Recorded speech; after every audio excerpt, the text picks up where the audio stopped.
Good morning friends. Byju's government exam prep channel में आप सभी का स्वागत है। हमारी इकोनॉमिक्स की जो सीरीज़ चल रही है उसमें हमारा आज के क्लास के पार्ट पर जैसा हम डिस्कस कर चुके हैं कि हम बजट और टैक्सेशन यानी बजट और कर के संबंधित में जो हमारा टॉपिक है उसको डिस्कस करेंगे।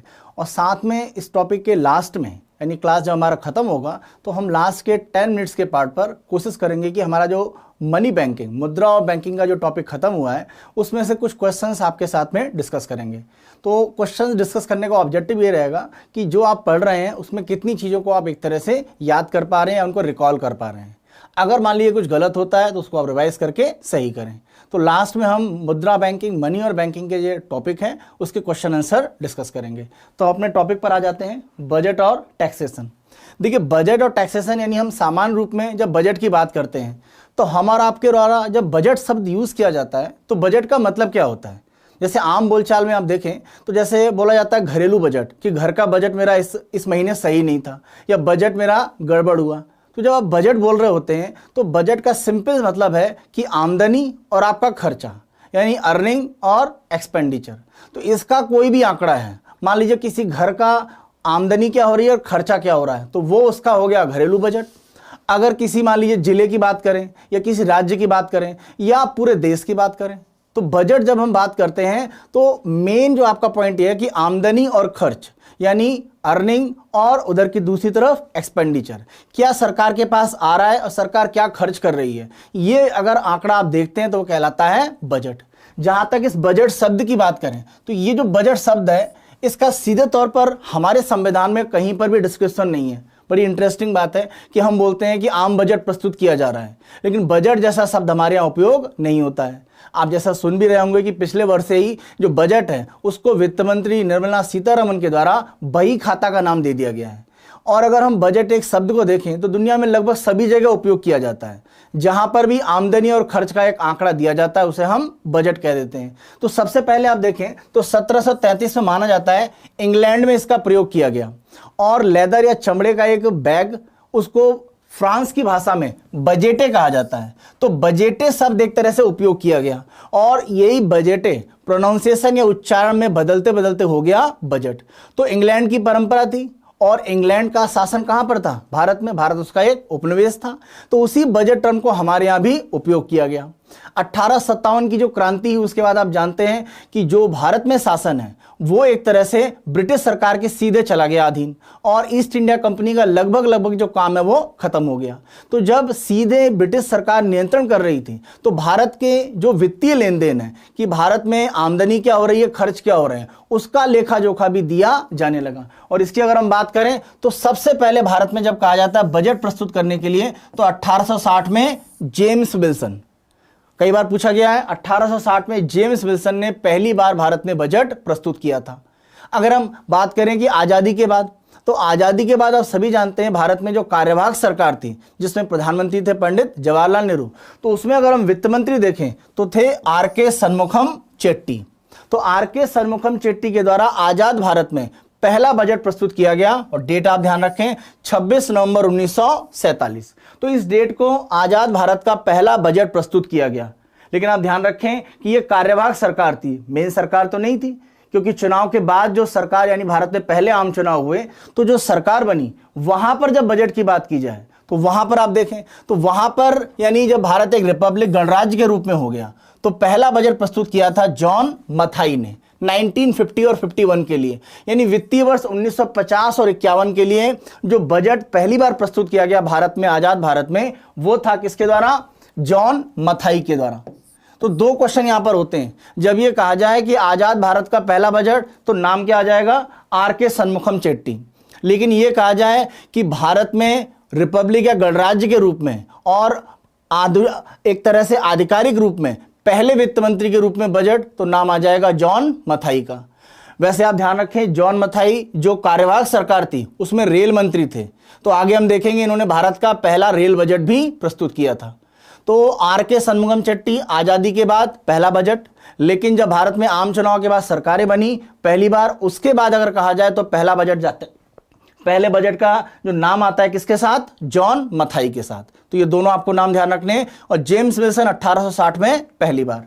अगर हम भारत में सबसे अधिक बजट की बात करें तो 10 बार, यानी मेन बजट, अंतरिम बजट, इन सब बजट को मिला दें तो कुल मिलाकर 10 बार सबसे ज्यादा बजट प्रस्तुत किए गए हैं मोरारजी देसाई के द्वारा। और जवाहरलाल नेहरू की कैबिनेट में लंबे समय तक वित्त मंत्री थे, आगे चलकर देश के प्रधानमंत्री भी बने। अब अगर हम कभी कभी आपके एग्जाम में ऐसे पूछा गया है कि प्रधानमंत्री ऐसे कौन कौन से जिन्होंने बजट प्रस्तुत किया है, तो कभी कभी वित्त मंत्री इस्तीफा दे दिए हैं या किसी भी कारण से वित्त मंत्री कार्य नहीं कर रहे हैं, तो ऐसी स्थिति में देश के प्रधानमंत्रियों के द्वारा भी बजट प्रस्तुत करने के उदाहरण हैं। और ऐसे 3 उदाहरण हैं, पंडित जवाहरलाल नेहरू, इंदिरा गांधी और राजीव गांधी। तो ध्यान रखें 58-59 का जो वित्तीय वर्ष का बजट है वो जवाहरलाल नेहरू ने प्रधानमंत्री के साथ साथ वित्त मंत्री रहते हुए प्रस्तुत किया। उसी तरह इंदिरा गांधी ने 1970-71 में और राजीव गांधी ने 1987-88। जहां तक हम बात करें भारत में किसी महिला के द्वारा या महिला वित्त मंत्री के द्वारा बजट प्रस्तुत करने का केस, तो सबसे पहले कहा जाता है इंदिरा गांधी के नाम से। लेकिन ध्यान रखें वो उस समय प्रधानमंत्री थी और वित्त मंत्रालय का अतिरिक्त कार्यभार था।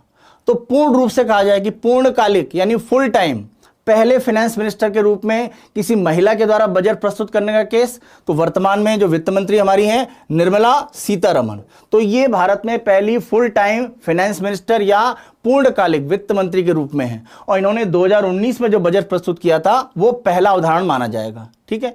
लेकिन जब ये कहा जाए आपसे कि पहली बार पूछा जाए, देखिए क्वेश्चन अलग अलग हो जाएंगे। पहली बार किसी महिला के द्वारा बजट प्रस्तुत करने का उदाहरण इंदिरा गांधी, लेकिन पहली बार पूर्णकालिक वित्त मंत्री के रूप में किसी महिला के द्वारा भारत ने बजट प्रस्तुत करने का उदाहरण, तो नाम आ जाएगा निर्मला सीतारमण।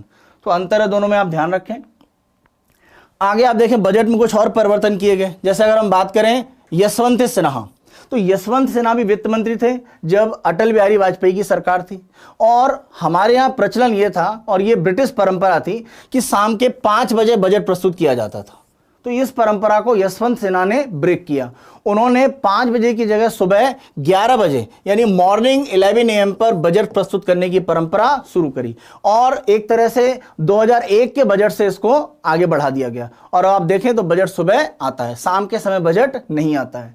तो ये ब्रिटिश परंपरा थी जिसको सन 2000 तक लगातार लागू रखा गया, लेकिन 2001 से परिवर्तित कर दिया गया। एक और अगर हम देखें तो वित्त मंत्री स्वर्गीय अरुण जेटली, इनका अब देहांत हो चुका है, तो अरुण जेटली की तरफ से भी यहां कह सकते हैं एक परिवर्तन हुआ। और यह परिवर्तन हुआ 2017 में। 2017 के पहले यह था कि भारत में जो बजट है वो फरवरी की लास्ट तारीख को होता था, 28 हो या 29।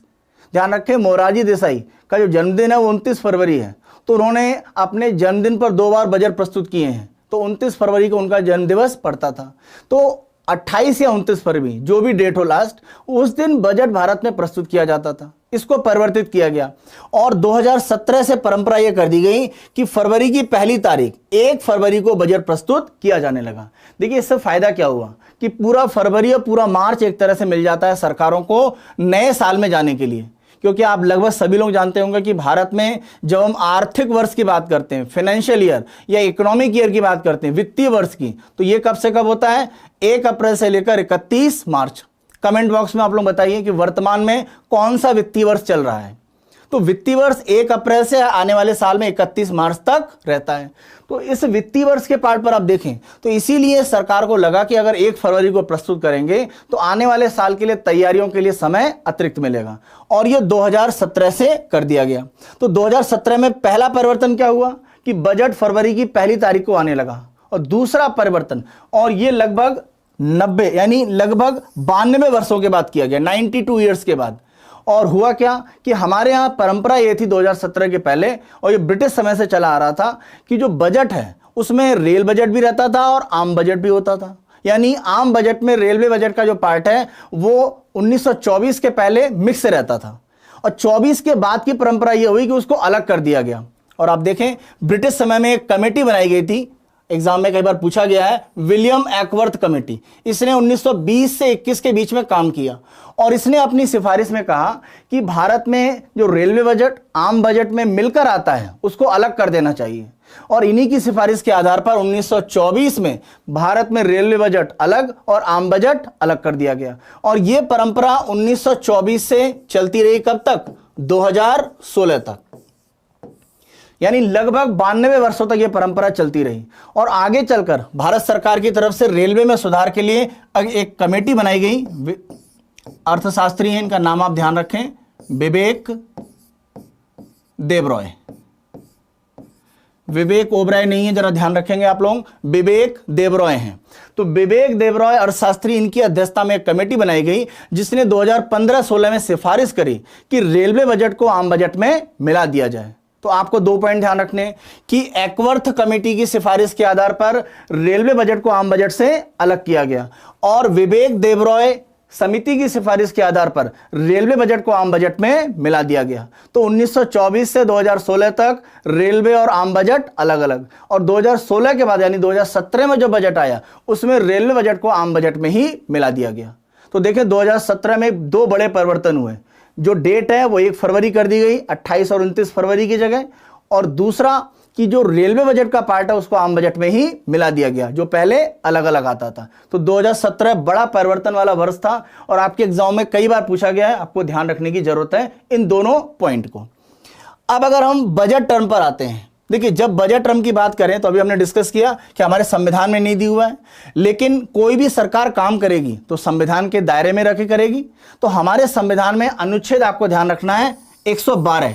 तो आर्टिकल 112 में यह कहा गया है कि भारत सरकार को प्रत्येक वर्ष उनकी जो भी आमदनी है और जो भी उनका व्यय है, यानी जो भी उनकी अर्निंग है और जो एक्सपेंडिचर है, उसका एक लेखा जोखा संसद में प्रस्तुत करने की आवश्यकता है। और इसको कहा क्या जाता है? इसको कहा जाता है एनुअल फाइनेंशियल स्टेटमेंट, या इसे आप कह सकते हैं वार्षिक वित्तीय रिपोर्ट या वार्षिक वित्तीय वक्तव्य आप कह सकते हैं।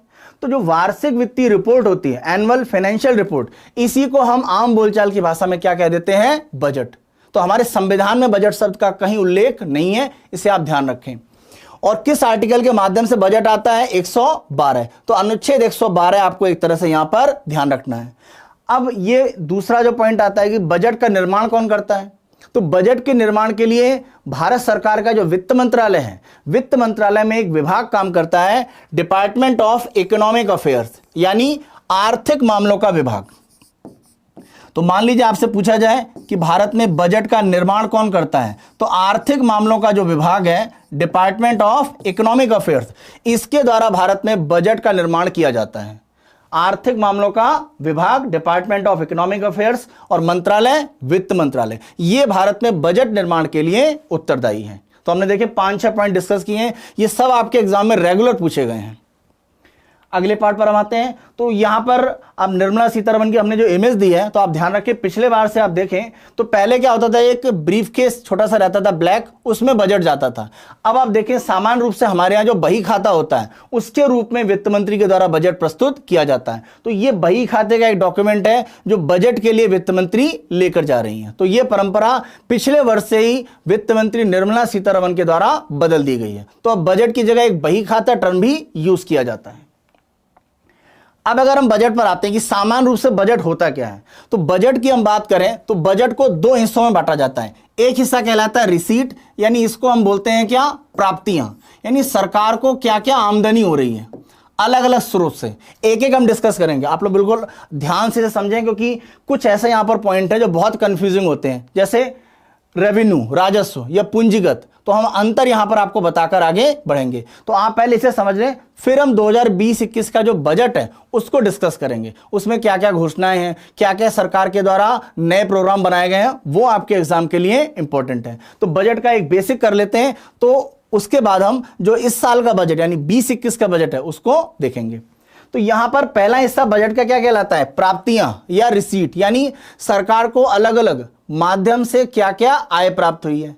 तो सरकार की आमदनी के स्रोत क्या है, साधन क्या हो सकते हैं? सामान्य रूप से आप देखें तो हम और आपके द्वारा कर के माध्यम से सरकार को एक आय दी जाती है, जैसे हम अपने इनकम टैक्स देते हैं, या मान लीजिए हम जीएसटी पे कर रहे हैं, तो ये सरकार को कर के माध्यम से क्या है? आय हो रही है। तो हम देखेंगे अलग अलग स्रोत क्या होते हैं। कभी कभी हम विदेशों से उधार भी लेते हैं, वो भी हमारे लिए एक तरह से क्या है? व्यय करने का माध्यम होता है। हमारे पास विकास के कार्यों के लिए मान लीजिए उतने संसाधन नहीं है, तो हम वर्ल्ड बैंक है, अमेरिका है, जापान है, उनसे उधार भी लेते हैं। तो बहुत सारे अलग अलग स्रोत हैं जहां से सरकार को पैसे प्राप्त होते हैं और उसका उपयोग अर्थव्यवस्था में आगे किया जाता है। तो दूसरा हम देखेंगे कि एक्सपेंडिचर या व्यय, यानी व्यय के स्रोत कौन कौन से हैं, यानी कौन कौन से ऐसे भाग हैं जहां एक तरह से व्यय किए जाते हैं। तो अगर आप देखें प्राप्तियां, यानी जो रिसीट का पार्ट है, इसको दो हिस्सों में बांटा गया है।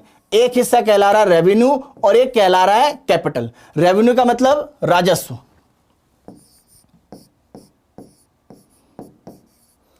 और कैपिटल मतलब आपका पूंजीगत। अब यहां पर आपको इन दोनों में अंतर जरा देखना है, क्योंकि सबसे मुश्किल कहीं ना कहीं इसी को एक तरह समझने में आती है। देखिए, राजस्व और पूंजीगत यानी रेवेन्यू और कैपिटल दोनों, आप देखिए, जब सरकार कहती है कि हमें राजस्व से आमदनी हो रही है या सरकार कहती है कि पूंजीगत आमदनी हो रही है, तो राजस्व का सिंपल सा मतलब यह रहता है कि सरकार जो भी आमदनी प्राप्त कर रही है, राजस्व जो प्राप्त कर रही है, उसके बदले सरकार को कुछ देने की जरूरत नहीं है। जैसे मान लीजिए आपने आयकर दिया, तो इनकम टैक्स के बदले सरकार को कोई देनदारी तो है नहीं। आपने भारत में इनकम जनरेट की, जो सरकार ने लिमिट बनाई है उसके अनुसार आपने अपना आईटीआर फाइल किया, सरकार को कर बनता है तो दिया, नहीं तो दिया। तो सर आप जो टैक्स है वो दे रहे हैं सरकार को या नहीं दे रहे हैं, यही तो कर रहे हैं। तो आप टैक्स देते हैं या नहीं देते हैं, इससे सरकार पर कोई देनदारी नहीं बनती है। आपने मान लिया 10,000 रुपए का कर दिया, तो इसके बदले सरकार आपको कुछ नहीं दे रही है। तो यहां पर क्या है, राजस्व का मतलब होता है कि ऐसा सरकार को मिलने वाला पैसा, अगर राजस्व से कुछ पैसा मिल रहा है, तो राजस्व से अगर कुछ पैसा मिल रहा है तो इसका मतलब है कि सरकार पर कोई भी देनदारी नहीं बनती है।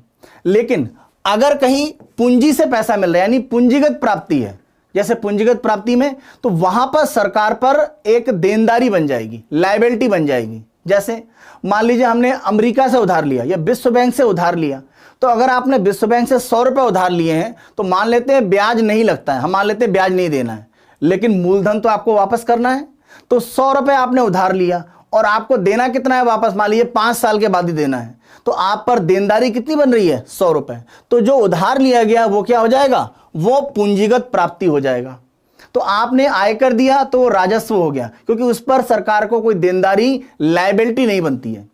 जबकि विदेश से अगर कोई ऋण लिया गया है तो वो क्या हो गया, वो पूंजीगत या कैपिटल हो गया, क्योंकि वहां पर सरकार पर एक देनदारी या लायबिलिटी बन जाती है। या तो उसे मूलधन देना पड़ेगा या मूलधन ब्याज के साथ में देना पड़ेगा। तो अंतर आप क्लियर करें कि राजस्व में क्या है कि यहां पर सरकार पर कोई देनदारी, लायबिलिटी नहीं बनती, जबकि पूंजीगत के पार्ट पर सरकार पर एक तरह से देनदारी या लायबिलिटी बन जाती है। हम किसकी बात कर रहे हैं, हम बात कर रहे हैं जब राजस्व से कोई पैसा आ रहा है या पूंजीगत से कोई पैसा आ रहा है। तो रेवेन्यू में पैसा आ रहा है या कैपिटल में पैसा आ रहा है, इसका हमने अंतर किया। अब जरा खर्चे में देख लेते हैं। जब खर्चे की आप बात करते हैं, तो जब आप बोलते हैं कि रेवेन्यू में एक खर्चा हो रहा है, यानी राजस्व व्यय किया जा रहा है, तो देखिए राजस्व व्यय का आप इस तरह समझिए, मान लीजिए कि हमने अमेरिका से 100 रुपए उधार लिए हैं। अब अगर हमने 100 रुपए उधार लिए, मान लेते हैं कि ब्याज कितने रुपए लगता है, 10 रुपए। तो हमने अमेरिका से 100 रुपए उधार लिए, उस पर 10 रुपए ब्याज है, तो हमें अमेरिका को वापस कितने करने हैं, 110 रुपए। अब मान लीजिए हमने भारत में सड़क बनाने के प्रोजेक्ट के लिए पैसा उधार लिया है, तो हमने कितना लिया, 100। तो हम सड़क बनाने में 100 रुपए का उपयोग करने वाले हैं, उसके बदले हम अमेरिका को कितना देने वाले हैं, 110। तो आप ये बताइए, जो पैसा हमने लिया उसमें से कितना सड़क बनाने में उपयोग किया जा रहा है, 100 रुपए, जबकि हम वापस कितना दे रहे हैं, 110। तो 10 रुपए तो हमारा अतिरिक्त हो गया। 10 रुपए हमने भारत में खर्च तो नहीं किया, लेकिन हमें एक्स्ट्रा देना पड़ रहा है ब्याज के रूप में। तो जब आप खर्चे की बात करें, तो जो उधार लिया गया है उसमें जो 100 रुपए आप वापस दे रहे हैं वो क्या है, पूंजीगत व्यय है, क्योंकि उस 100 रुपए से सड़क बनी है, उस सड़क से आर्थिक गतिविधियां होंगी, सड़क निर्माण से दो शहरों के बीच में व्यापार बढ़ेगा और ये आर्थिक रूप में सरकार को, देश को लाभ देगा। तो ऐसा कोई खर्च जिससे आर्थिक क्रिया होती है, इकोनॉमिक एक्टिविटी होती है, वो कहलाता है पूंजीगत व्यय। अब आप देखें कि आपने अमेरिका से 100 रुपए लिए और आप 110 दे रहे हैं, तो जो ब्याज है 10 रुपए, उसका भारत में उपयोग तो हुआ नहीं, वो तो अतिरिक्त हो गया। तो जो 10 रुपए आप ब्याज दे रहे हैं वो क्या हो जाएगा, ये राजस्व का हिस्सा हो जाएगा, यानी राजस्व व्यय हो जाएगा। तो राजस्व व्यय का मतलब ऐसा खर्चा जिससे कोई भी सीधे आर्थिक क्रिया नहीं होती है। एक उदाहरण और देखें, जैसे मान लीजिए आपको एलपीजी सिलेंडर पर सरकार सब्सिडी देती है, इसके अलावा खाद्य सब्सिडी जो राशन की दुकान पर दी जाती है, तो सब्सिडी आपको सरकार दे रही है, उससे सरकार को क्या लाभ है, कोई सीधा लाभ नहीं है। सरकार ये मानती है कि आबादी का बड़ा हिस्सा गरीब है जो एलपीजी की बाजार मूल्य को नहीं ले सकता है, जो बाजार मूल्य पर जो भी चीनी है या राशन के अन्य सामान है, गेहूं चावल नहीं खरीद सकता है, उनको मदद करने के लिए सरकार सब्सिडी देती है। किसान फर्टिलाइजर का जो बाजार मूल्य नहीं दे सकते हैं, सरकार सब्सिडी दे देती है कि ठीक है 1000 रुपए का है, हम 200 रुपए वहन करेंगे, आप 800 रुपए दीजिए। तो ये जो सब्सिडी सरकार दे रही है इसका देश के लिए आर्थिक रूप में कोई उपयोग नहीं है। इसीलिए आप देखें एलपीजी की सब्सिडी को प्रधानमंत्री की तरफ से अपील है कि आप स्वैच्छिक रूप में उसको छोड़ सकते हैं अगर आप बाजार मूल्य पर एलपीजी सिलेंडर खरीद सकते हैं। तो सब्सिडी भी क्या है? राजस्व का हिस्सा, राजस्व व्यय, क्योंकि उससे आर्थिक क्रिया नहीं हो रही है। तो जब हम राजस्व और पूंजीगत की बात करते हैं तो फिर से आप देख लें, जब आप बोलते हैं प्राप्तियां, तो राजस्व प्राप्ति में ऐसा सरकार के पास पैसा आता है जिसके बदले कोई देनदारी लायबिलिटी नहीं बनती है, जैसे विभिन्न प्रकार के कर। सबसे साधारण उदाहरण, अभी और भी इससे हम देखेंगे, लेकिन सबसे सामान्य उदाहरण क्या है? कोई भी कर। दूसरा हिस्सा देखें कि पूंजीगत प्राप्ति, तो अगर कैपिटल रिसीट आ रहा है, पूंजीगत पैसा आ रहा है सरकार के पास, मतलब सरकार पर देनदारी बन रही है। जैसे हमने उधार लिया बाहर से तो वापस भी करेंगे तो देनदारी बन गया। और जब हम बात करेंगे राजस्व की आमदनी की जगह खर्चे, तो राजस्व खर्चे से कोई आर्थिक क्रिया नहीं होती, कोई एसेट या परिसंपत्ति नहीं बनती है। जबकि आप सड़क बनाएंगे, पुल बनाएंगे या अस्पताल बनाएंगे तो ये क्या है? एक तरह का एसेट है या एक तरह की क्या है? परिसंपत्ति है जो आर्थिक क्रिया करने में मदद करेगी। जैसे अस्पताल की बात करें तो अस्पताल, अगर स्वास्थ्य सुविधाएं अच्छी होंगी तो लोग आर्थिक क्रिया ज्यादा कर पाएंगे। भाई अगर लोग ज्यादा बीमार होंगे, उनका इलाज समय पर नहीं हो पाएगा तो देश की आर्थिक गतिविधियों पर नुकसान होगा। क्योंकि मान लीजिए कोई श्रमिक है, वो फैक्ट्री में नहीं जा पाएगा बीमारी के कारण, तो आर्थिक क्रिया कमजोर होगी। तो स्वास्थ्य का भी एक तरह से अप्रत्यक्ष प्रभाव अर्थव्यवस्था पर पड़ता है। तो जो भी साधन है जहां से आर्थिक क्रिया हो सकती है वो क्या होंगे? पूंजीगत व्यय। आर्थिक क्रिया नहीं हो रही है, राजस्व व्यय। पूंजीगत प्राप्तियां जहां पर देनदारी बनती है और राजस्व प्राप्तियां जहां पर देनदारी नहीं बनती है। यह राजस्व और पूंजीगत का एक सिंपल सा अंतर है जो आपको ध्यान रखना है।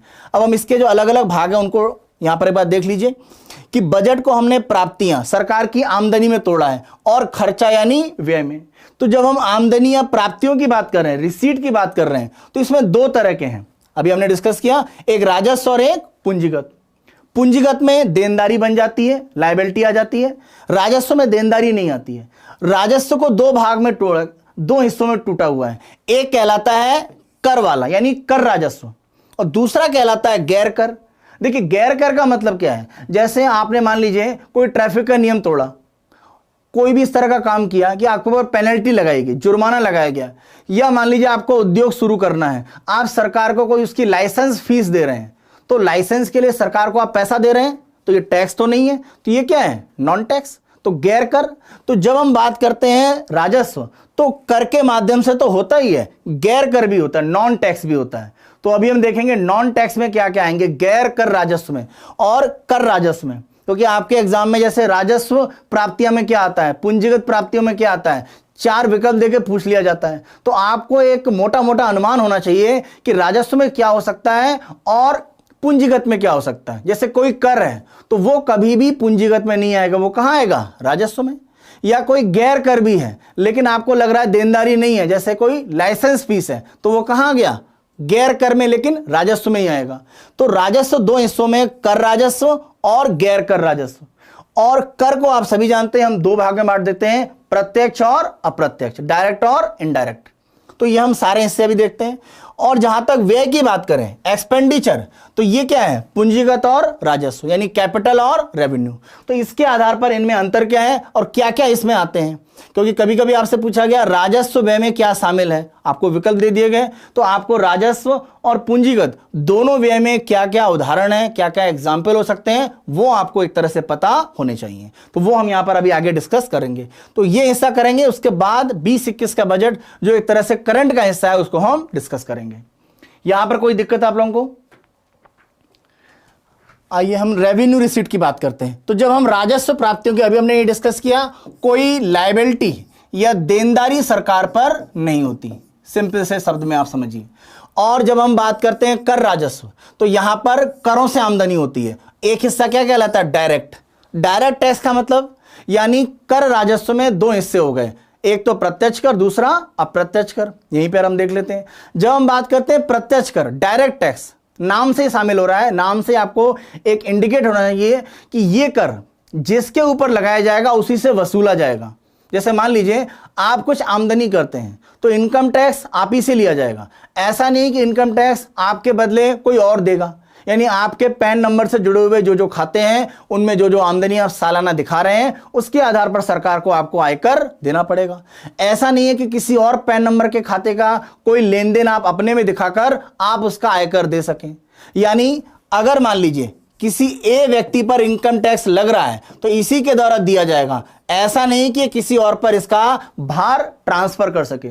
तो आयकर का सिंपल सा मतलब क्या है कि जिस पर आयकर या प्रत्यक्ष कर की अगर हम बात करें तो प्रत्यक्ष कर का मतलब, एक एग्जाम्पल आयकर मान लीजिए, तो प्रत्यक्ष कर का मतलब वह कर जिसमें जिस पर उसका भार होता है वो परिवर्तित नहीं हो सकता है, जिस पर लगेगा उसी से वसूला जाएगा, ये ट्रांसफर नहीं हो सकता है। तो सबसे प्रमुख बात यह, direct tax burden can not be shifted, यानी किसी अन्य व्यक्ति पर प्रत्यक्ष कर का भार परिवर्तित नहीं हो सकता है, जिस पर आरोपित है उसी से लिया जाएगा। एग्जाम्पल, कभी कभी आपके एग्जाम में 4 देकर ऑप्शन पूछ लिए जाते हैं कि कौन सा प्रत्यक्ष कर है या नहीं है, तो आपको कुछ प्रमुख उदाहरण पता होने चाहिए। जैसे इनकम टैक्स, आयकर, या कंपनियों के द्वारा अपनी आय पर जो दिया जाता है वो भी इनकम टैक्स है, लेकिन कॉर्पोरेट है, निगम है, तो क्या हम बोल देते हैं निगम कर। कैपिटल गेन टैक्स, पूंजी लाभ कर, यानी कंपनियों को अपनी पूंजी पर जो लाभ होता है पूंजी लाभ कर।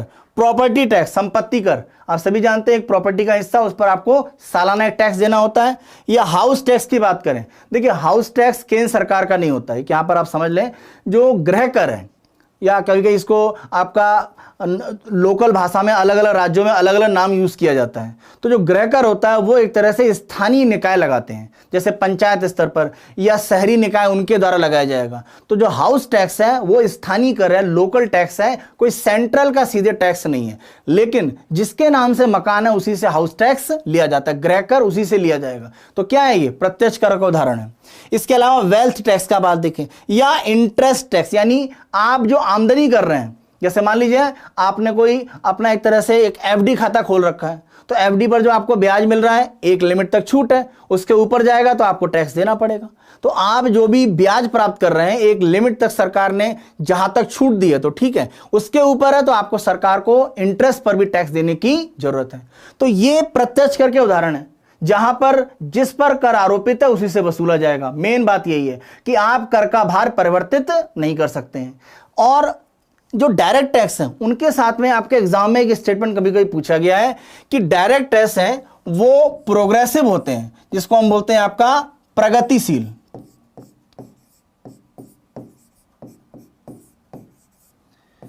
देखिए डायरेक्ट टैक्स को जब हम बोलते हैं कि प्रोग्रेसिव टैक्स होते हैं, प्रगतिशील कर होते हैं, इसका मतलब क्या है? इसका देखिए मतलब सिंपल सा ये है कि अगर आप आमदनी कम कर रहे हैं तो आपका टैक्स क्या है? कम। जैसे अगर भारत में आप देखें तो अगर आप 2.5 लाख से कम कमा रहे हैं तो आप पर कोई टैक्स नहीं है, लेकिन 10 लाख से ऊपर कमा रहे हैं तो आप पर टैक्स कितना है? 30%। अभी हम आयकर की दरें देखते हैं तो आपको अगर 2.5 लाख से 5 लाख के बीच में तो 5% का टैक्स जा रहा है, 10 लाख से ऊपर है तो 30%। यानी जैसे जैसे आपकी आमदनी बढ़ेगी वैसे वैसे टैक्स की दर क्या है? बढ़ती जा रही है। तो इसीलिए इसको प्रोग्रेसिव या प्रगतिशील कर कहा जाता है। और ध्यान रखें प्रत्यक्ष करों में सामान्यतः होता क्या है, जो निम्न आय वाले हो तो उनको लाभ होता है और उच्च आय वाले उनको एक तरह से क्या है? नुकसान होता है। जैसे आप देखें कोई अगर 5 लाख की इनकम कर रहा है या मान लीजिए 4.5 लाख की इनकम है तो 5% के टैक्स के दायरे में आ रहा है, लेकिन जो 10 लाख से ऊपर कर रहा है भाई वो अपनी मेहनत से ज्यादा कमा रहा है लेकिन उसको टैक्स देना पड़ रहा है ज्यादा, कितना? 30%। तो आप देखें इसीलिए जो डायरेक्ट टैक्स उनको प्रोग्रेसिव या प्रगतिशील कर कहा जाता है। सीधे स्टेटमेंट पूछा गया है कि प्रत्यक्ष कर किस प्रकार के हैं, आपको उदाहरण दे दिए गए, प्रगतिशील, प्रतिगामी, दोनों या कोई नहीं।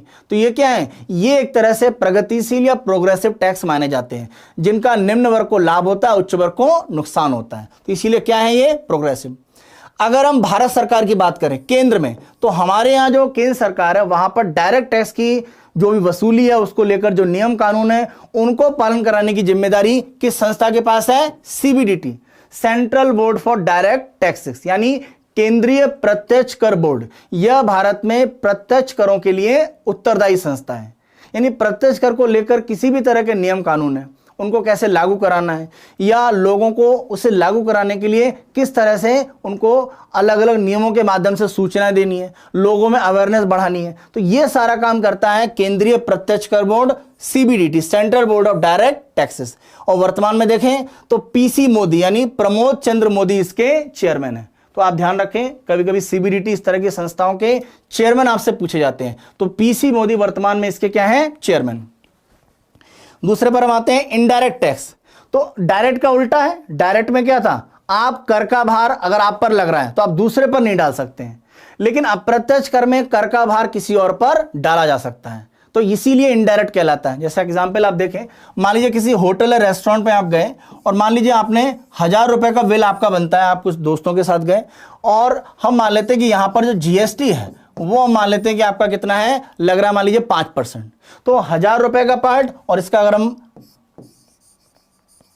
और इसमें जो 5% जीएसटी का पार्ट है वो मिला दिया गया। तो जब आप 5% का हिस्सा यहां पर एक तरह से मिला दे रहे हैं तो वो हिस्सा जो टैक्स का पार्ट है तो 5% इसका निकाल दीजिए, यानी 50 आपको ऐड करने हैं। तो मान लेते हैं आपका टोटल बिल कितना आया, 1050 रुपए।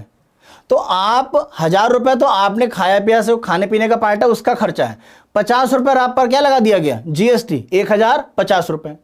अब ये देखिए कि जीएसटी असली में जिम्मेदारी किसकी है, जो होटल मालिक है, जो रेस्टोरेंट का ऑनर है, उसको जीएसटी सरकार को देना है।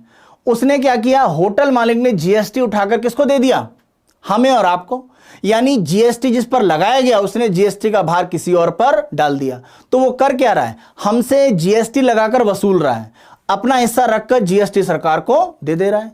या कभी आप कोई सामान खरीदने जाते हैं तो आप सामान में देखें साथ में लिखा होता है सामान के नीचे एमआरपी, मैक्सिमम रिटेल प्राइस, अधिकतम खुदरा मूल्य, कितना मैक्सिमम हो सकता है। और ब्रैकेट में आपने कभी कभी एक शब्द लिखा हो इंक्लूसिव ऑफ ऑल टैक्सेस, सभी करों के साथ। इसका मतलब क्या है, जो उसका लागत है उसके अलावा करों को मिलाकर यह मूल्य आपसे लिया जा रहा है।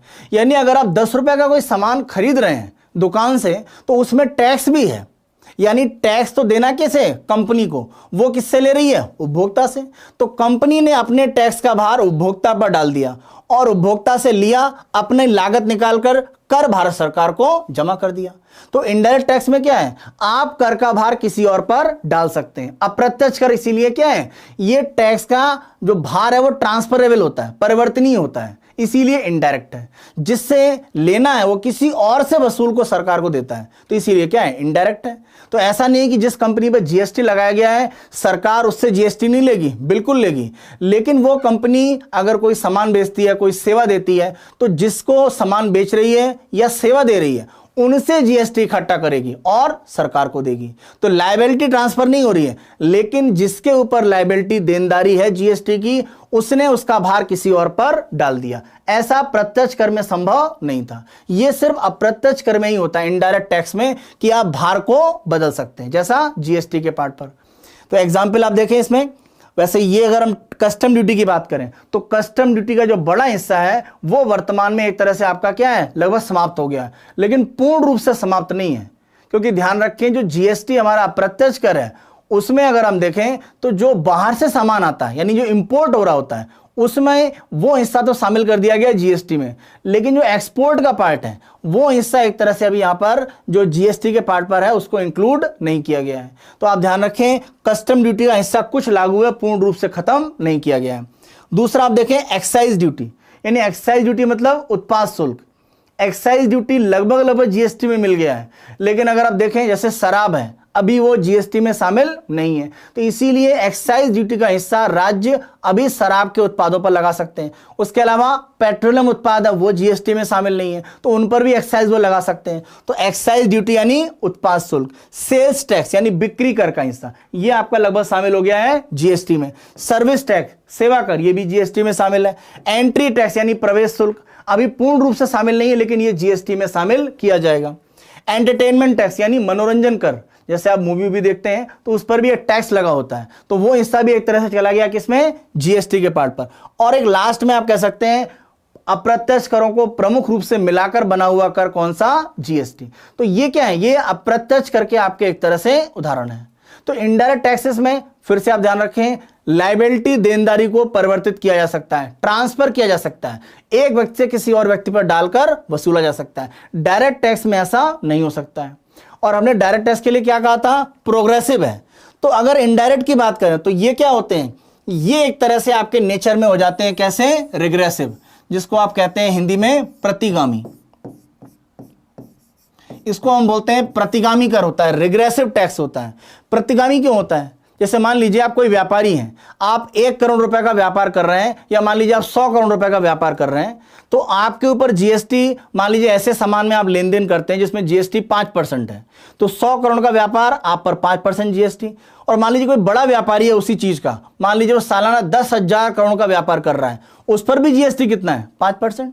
तो आप 100 करोड़ कमा रहे हैं या 10,000 करोड़ रुपए, अगर सेम वस्तु है, वस्तु में परिवर्तन नहीं है, तो आप पर जीएसटी बराबर लग रहा है। तो इस तरह से छोटा व्यापारी और बड़ा व्यापारी बराबर एक तरह से जीएसटी का हिस्सा दे रहा है। यह अलग बात है, एक को ज्यादा देना पड़ेगा, लेकिन परसेंटेज सेम है। जैसे हम मान लीजिए 100 रुपए का व्यापार है, छोटा संख्या ले लेते हैं, और यहां मान लीजिए 1,000 रुपए का है, तो अगर 100 रुपए का आप 5% निकालेंगे तो आप टैक्स कितना दे रहे हैं, 5 रुपए, और 1,000 का निकालेंगे आप 5% तो कितना हुआ, 50। तो ये तो सही बात है कि ये 50 रुपए दे रहा है और ये 5 रुपए, लेकिन परसेंटेज तो दोनों का सेम है ना। आयकर में नहीं था, आयकर में इनकम आपकी बढ़ रही थी, टैक्स आपको ज्यादा देना था, लेकिन यहां पर ऐसा नहीं है। जीएसटी क्या है, एक समान है। तो इससे होता क्या है कि ये प्रत्यक्ष करके उल्टा माना जाता है, इसीलिए रिग्रेसिव कहा जाता है, प्रतिगामी। इससे माना जाता है छोटे व्यापारी को नुकसान है, बड़े व्यापारी को लाभ होता है। क्योंकि अगर मान लीजिए आप ज्यादा व्यापार कर रहे हैं और आप पर टैक्स बढ़ता जाए, मान लीजिए 5% और ये मान लीजिए 20 देता, तो आप कह सकते थे क्या है ये, प्रोग्रेसिव। तो यहां पर क्या है कि आप कितना भी व्यापार कर रहे हैं, आप पर लगने वाली जो टैक्स की दर है उसमें कोई परिवर्तन नहीं है। तो इसीलिए प्रतिगामी या रिग्रेसिव टैक्स कहलाता है इनडायरेक्ट टैक्स, अप्रत्यक्ष कर। जबकि प्रत्यक्ष कर कैसा है, प्रोग्रेसिव या प्रतिगामी। सीधा स्टेटमेंट आपके एग्जाम में पूछा गया है, रिग्रेसिव, प्रतिगामी और प्रोग्रेसिव या प्रगतिशील को लेकर, तो वो आप ध्यान रखें। अब जहां तक अगर हम बात करें अप्रत्यक्ष करों के लिए, जैसे हमने प्रत्यक्ष कर के लिए बात करी, वैसे ही अप्रत्यक्ष कर के लिए भारत में कौन सी संस्था उत्तरदायी है भारत सरकार के लिए, जो अप्रत्यक्ष करों का लेन देन करने या नियम कानून को निगमित करती है। तो संस्था कौन सी है, central board of indirect taxes and custom, CBIC, यानी केंद्रीय अप्रत्यक्ष कर तथा सीमा शुल्क बोर्ड। तो नाम क्या है, सीबीआईसी। महत्वपूर्ण यह हो जाता है कि सीबीआईसी का नाम बदला गया है। पहले क्या था, पहले कहलाता था central board of excise and custom, CBEC. तो आपके लिए एक इंपॉर्टेंट पार्ट है कि जब से जीएसटी आया है तो सीबीईसी का नाम बदलकर कर दिया गया है सीबीआईसी, यानी central board of excise and custom, केंद्रीय उत्पाद तथा सीमा शुल्क बोर्ड का नाम बदलकर कर दिया गया है केंद्रीय अप्रत्यक्ष कर तथा सीमा शुल्क board, central board of indirect tax and custom. CBEC क्या हो गया है, सीबीआईसी। सीबीईसी को बदल दिया गया है सीबीआईसी में। तो ये एग्जाम में आपके पूछे जाने की संभावना है, क्योंकि बड़ा परिवर्तन है जब से जीएसटी लागू किया गया है उसके बाद से। तो यहां पर आप अगर हम बात करें सीबीआईसी के वर्तमान अध्यक्ष, तो वर्तमान में एम अजीत कुमार सीबीआईसी के चेयरमैन हैं, जबकि सीबीडीटी के कौन थे, पीसी मोदी। तो आप दोनों ध्यान रखें कि सीबीडीटी और सीबीआईसी के वर्तमान अध्यक्ष, एक प्रत्यक्ष कर, दूसरे अप्रत्यक्ष कर को भारत में नियंत्रित और निगमित, कंट्रोल और रेगुलेट करने के लिए उत्तरदायी है। अब अगर हम देखें नॉन टैक्स रेवेन्यू यानी गैर कर राजस्व, देखिए नॉन टैक्स रेवेन्यू का मतलब हमने डिस्कस किया कि करों के अलावा सरकार को अगर कोई आमदनी होती है राजस्व में जिसके बदले उन्हें कुछ देने की जरूरत नहीं है, तो वो जैसे इंटरेस्ट अर्निंग। इंटरेस्ट अर्निंग का मतलब जैसे मान लीजिए भारत सरकार ने बांग्लादेश को 100 रुपए उधार दिए और मान लेते हैं कि बहुत कम 1% का ब्याज है, तो सरकार को जो बांग्लादेश को 100 रुपए दिया गया है, 1 रुपए ब्याज है, तो वापस कितना मिला, 101 रुपए। तो सरकार जब 101 रुपए की कमाई दिखाएगी 100 रुपए के लोन के लिए, तो जो 100 रुपए वापस आया है वो किस में जाएगा, पूंजीगत में, जबकि 1 रुपए जो ब्याज आया है वो किस में जाएगा, राजस्व में। तो अतिरिक्त है तो पूंजीगत में जाएगा मूलधन, जो वापस आएगा ब्याज वो किस में जाएगा, राजस्व में। अब राजस्व में कर तो है नहीं, तो क्या होगा, नॉन टैक्स। तो भारत सरकार के द्वारा कभी कभी राज्यों को उधार दिया जाता है या बाहरी देशों को दिया जाता है, हमारे पड़ोसी देश, तो उनसे जो पैसा वापस मिलता है उसमें ब्याज का हिस्सा, मूलधन नहीं, ब्याज का भाग है, वो कहलाता है राजस्व प्राप्ति में। कर हो नहीं सकता है ब्याज, इसीलिए ब्याज को क्या कहा जाता है, नॉन टैक्स। तो गैर कर राजस्व में ब्याज से प्राप्त होने वाला पैसा। इसी तरह डिविडेंड या सरप्लस यानी लाभांश और अतिरिक्त, सरकार की जो कंपनियां हैं, पब्लिक सेक्टर यूनिट, उनमें सरकार ने पैसा लगाया था, अब उनके बदले सरकार को कुछ राजस्व प्राप्त होता है, कुछ उनके द्वारा लाभ दिया जाता है। पूरा लाभ तो नहीं दिया जाता है, कंपनी का जो लाभ है उसका एक अंश दिया जाता है, इसीलिए हम क्या बोलते हैं, लाभांश, डिविडेंड का पार्ट। तो ये भी एक तरह से क्या, नॉन टैक्स के पार्ट पर। अलग अलग प्रकार की फीस शुल्क, जैसे लाइसेंस की फीस है या अन्य प्रकार की सरकार के द्वारा लगे हुए शुल्क। पेनल्टी, जुर्माना जो दिया जाता है, यानी आप जुर्माना सरकार ने किसी पर लगाया तो उसकी वसूली। या ग्रांट, ग्रांट का मतलब एक तरह से देखिए, जब हम ग्रांट के पार्ट पर एक तरह से बोल रहे होते हैं तो ग्रांट अनुदान कहलाता है। देखिए नाम में ही आ रहा है अनुदान। मान लीजिए अमेरिका सरकार ने गरीबी हटाने किसी कार्यक्रम के लिए हमें मान लेते $1,00,000 का अनुदान दिया, ग्रांट। तो ग्रांट है, इसको वापस करने की जरूरत तो है नहीं, तो सरकार पर देनदारी नहीं है। तो अगर अनुदान मिला है, मान लीजिए जापान से मिला, वर्ल्ड बैंक से मिला, अगर ग्रांट है तो वापस नहीं देना है, ना तो मूलधन और ब्याज की तो बात ही नहीं है। तो वो पैसा क्या हो जाएगा, अनुदान के पार्ट पर हो जाएगा, किसमें, वो नॉन टैक्स रेवेन्यू में। अगर अभी उसी पर क्या होता कि मूलधन वापस करना पड़ता तो वो रेवेन्यू में नहीं जाता।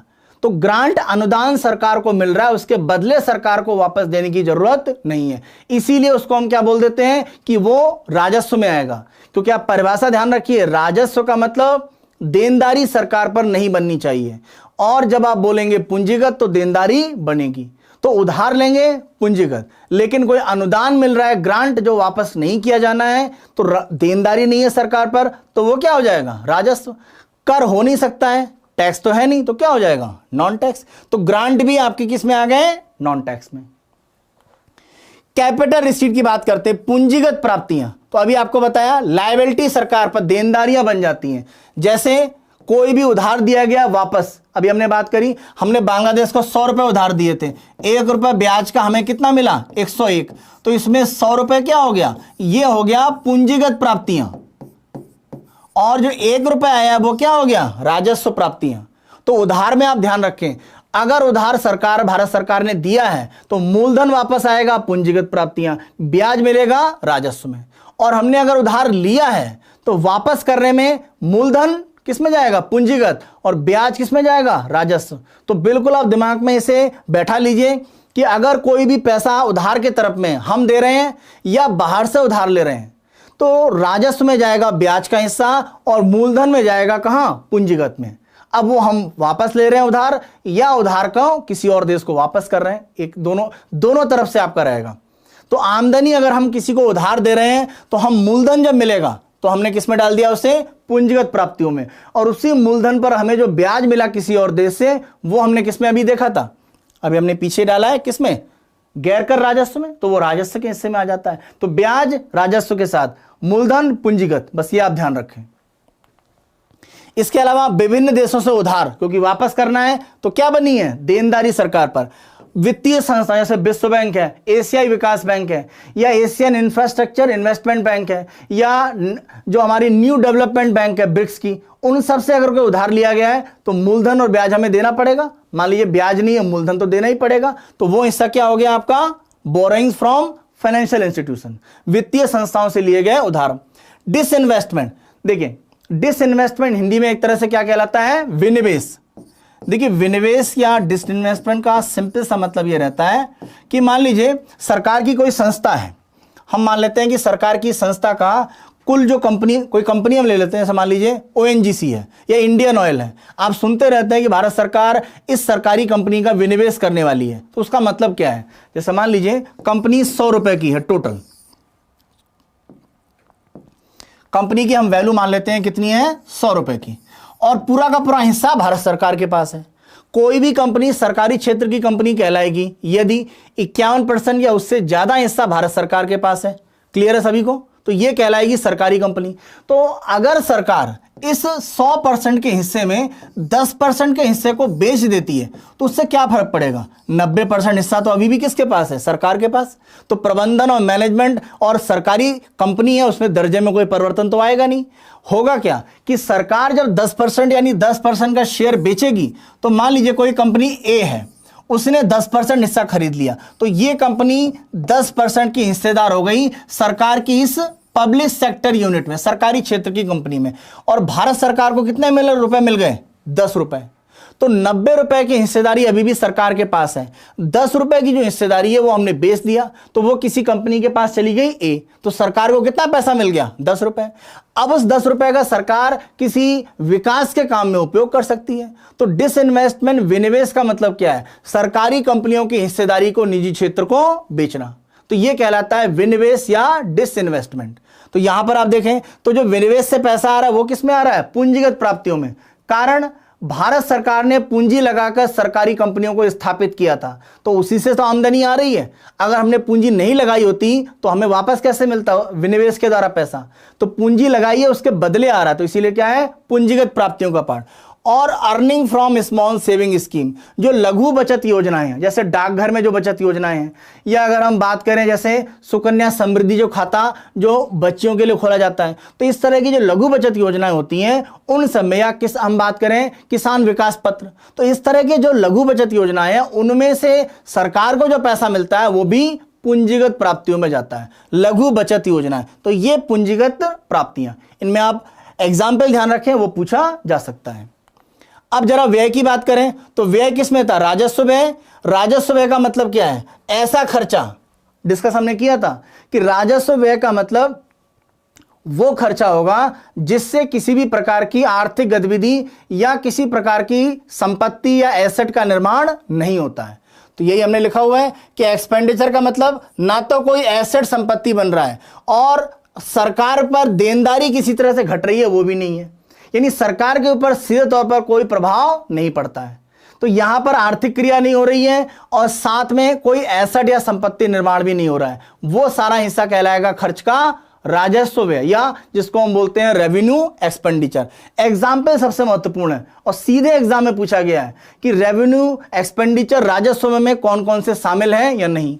सैलरी, वेतन की अगर हम बात करें, देखिए वेतन आप कहेंगे कि हमने काम किया उसके बदले सरकार हमें वेतन दे रही है, तो वेतन का जो खर्चा है वो काम के बदले हो रहा है, तो बराबर हो रहा है ना, एक्स्ट्रा तो कुछ हो नहीं रहा है, अलग से कोई निर्माण तो हो नहीं रहा है। तो इसीलिए वेतन का जो खर्चा है वो किसमें जाता है? राजस्व व्यय में।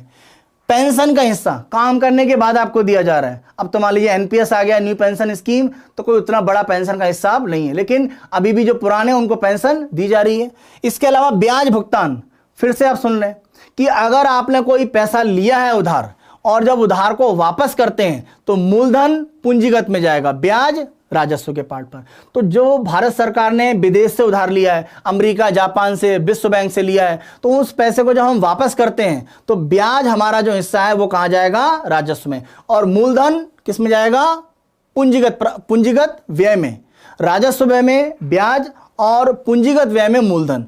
अभी हम देखेंगे भारत सरकार के सबसे बड़े खर्चे में ब्याज भुगतान आ जाता है। इंटरेस्ट देना हमारे सबसे बड़े खर्चे में, लगभग 7 लाख करोड़ से ज्यादा का हम ब्याज देते हैं। तो इंटरेस्ट पेमेंट, सब्सिडी जैसे एलपीजी पर दी जा रही है, फर्टिलाइजर पर दी जा रही है, खाद्य पर दी जा रही है, ध्यान रखें खाद्य सब्सिडी सबसे ज्यादा भारत सरकार की। अभी आंकड़े हम देखते हैं। और डिफेंस, देखिए रक्षा के क्षेत्र में कुछ खर्चे होते हैं उनको मान लिया जाता है कि वो एक तरह से क्या है, वो कैपिटल एक्सपेंडिचर में माने जाते हैं कुछ खर्चे, जिससे कि आर्थिक क्रिया डिफेंस में होती है। लेकिन बड़ा खर्चा वो एक तरह से मान लिया जाता है किसमें? आपका राजस्व व्यय में। तो आप बड़े स्तर पर देखें तो रक्षा का जो व्यय है, वो डिफेंस का जो एक्सपेंडिचर है वो राजस्व व्यय में एक तरह से शामिल है, क्योंकि सीधे कोई बड़ी आर्थिक क्रिया नहीं होती है। जैसे मान लीजिए आपने राफेल बहुत सारे खरीदे या बहुत सारी मिसाइल खरीद लिया, तो उससे सीधा कोई लाभ नहीं, आर्थिक क्रिया नहीं है। देश की सिक्योरिटी के लिए आवश्यक है, ये अलग बात है। तो आर्थिक क्रियाएं डिफेंस में कुछ पैसे डालने पर होता है, जैसे मिसाइल का निर्माण हो रहा है या अन्य तरह का निर्माण हो रहा है, तो उसको अगर हम बाहर बेच रहे हैं तो उस कारण से डिफेंस का कुछ खर्चा वो एक तरह से कहां डाल दिया जाता है? पूंजीगत व्यय के पार्ट पर भी डाला जाता है। लेकिन मेन हिस्सा आता है किसमें? राजस्व व्यय में।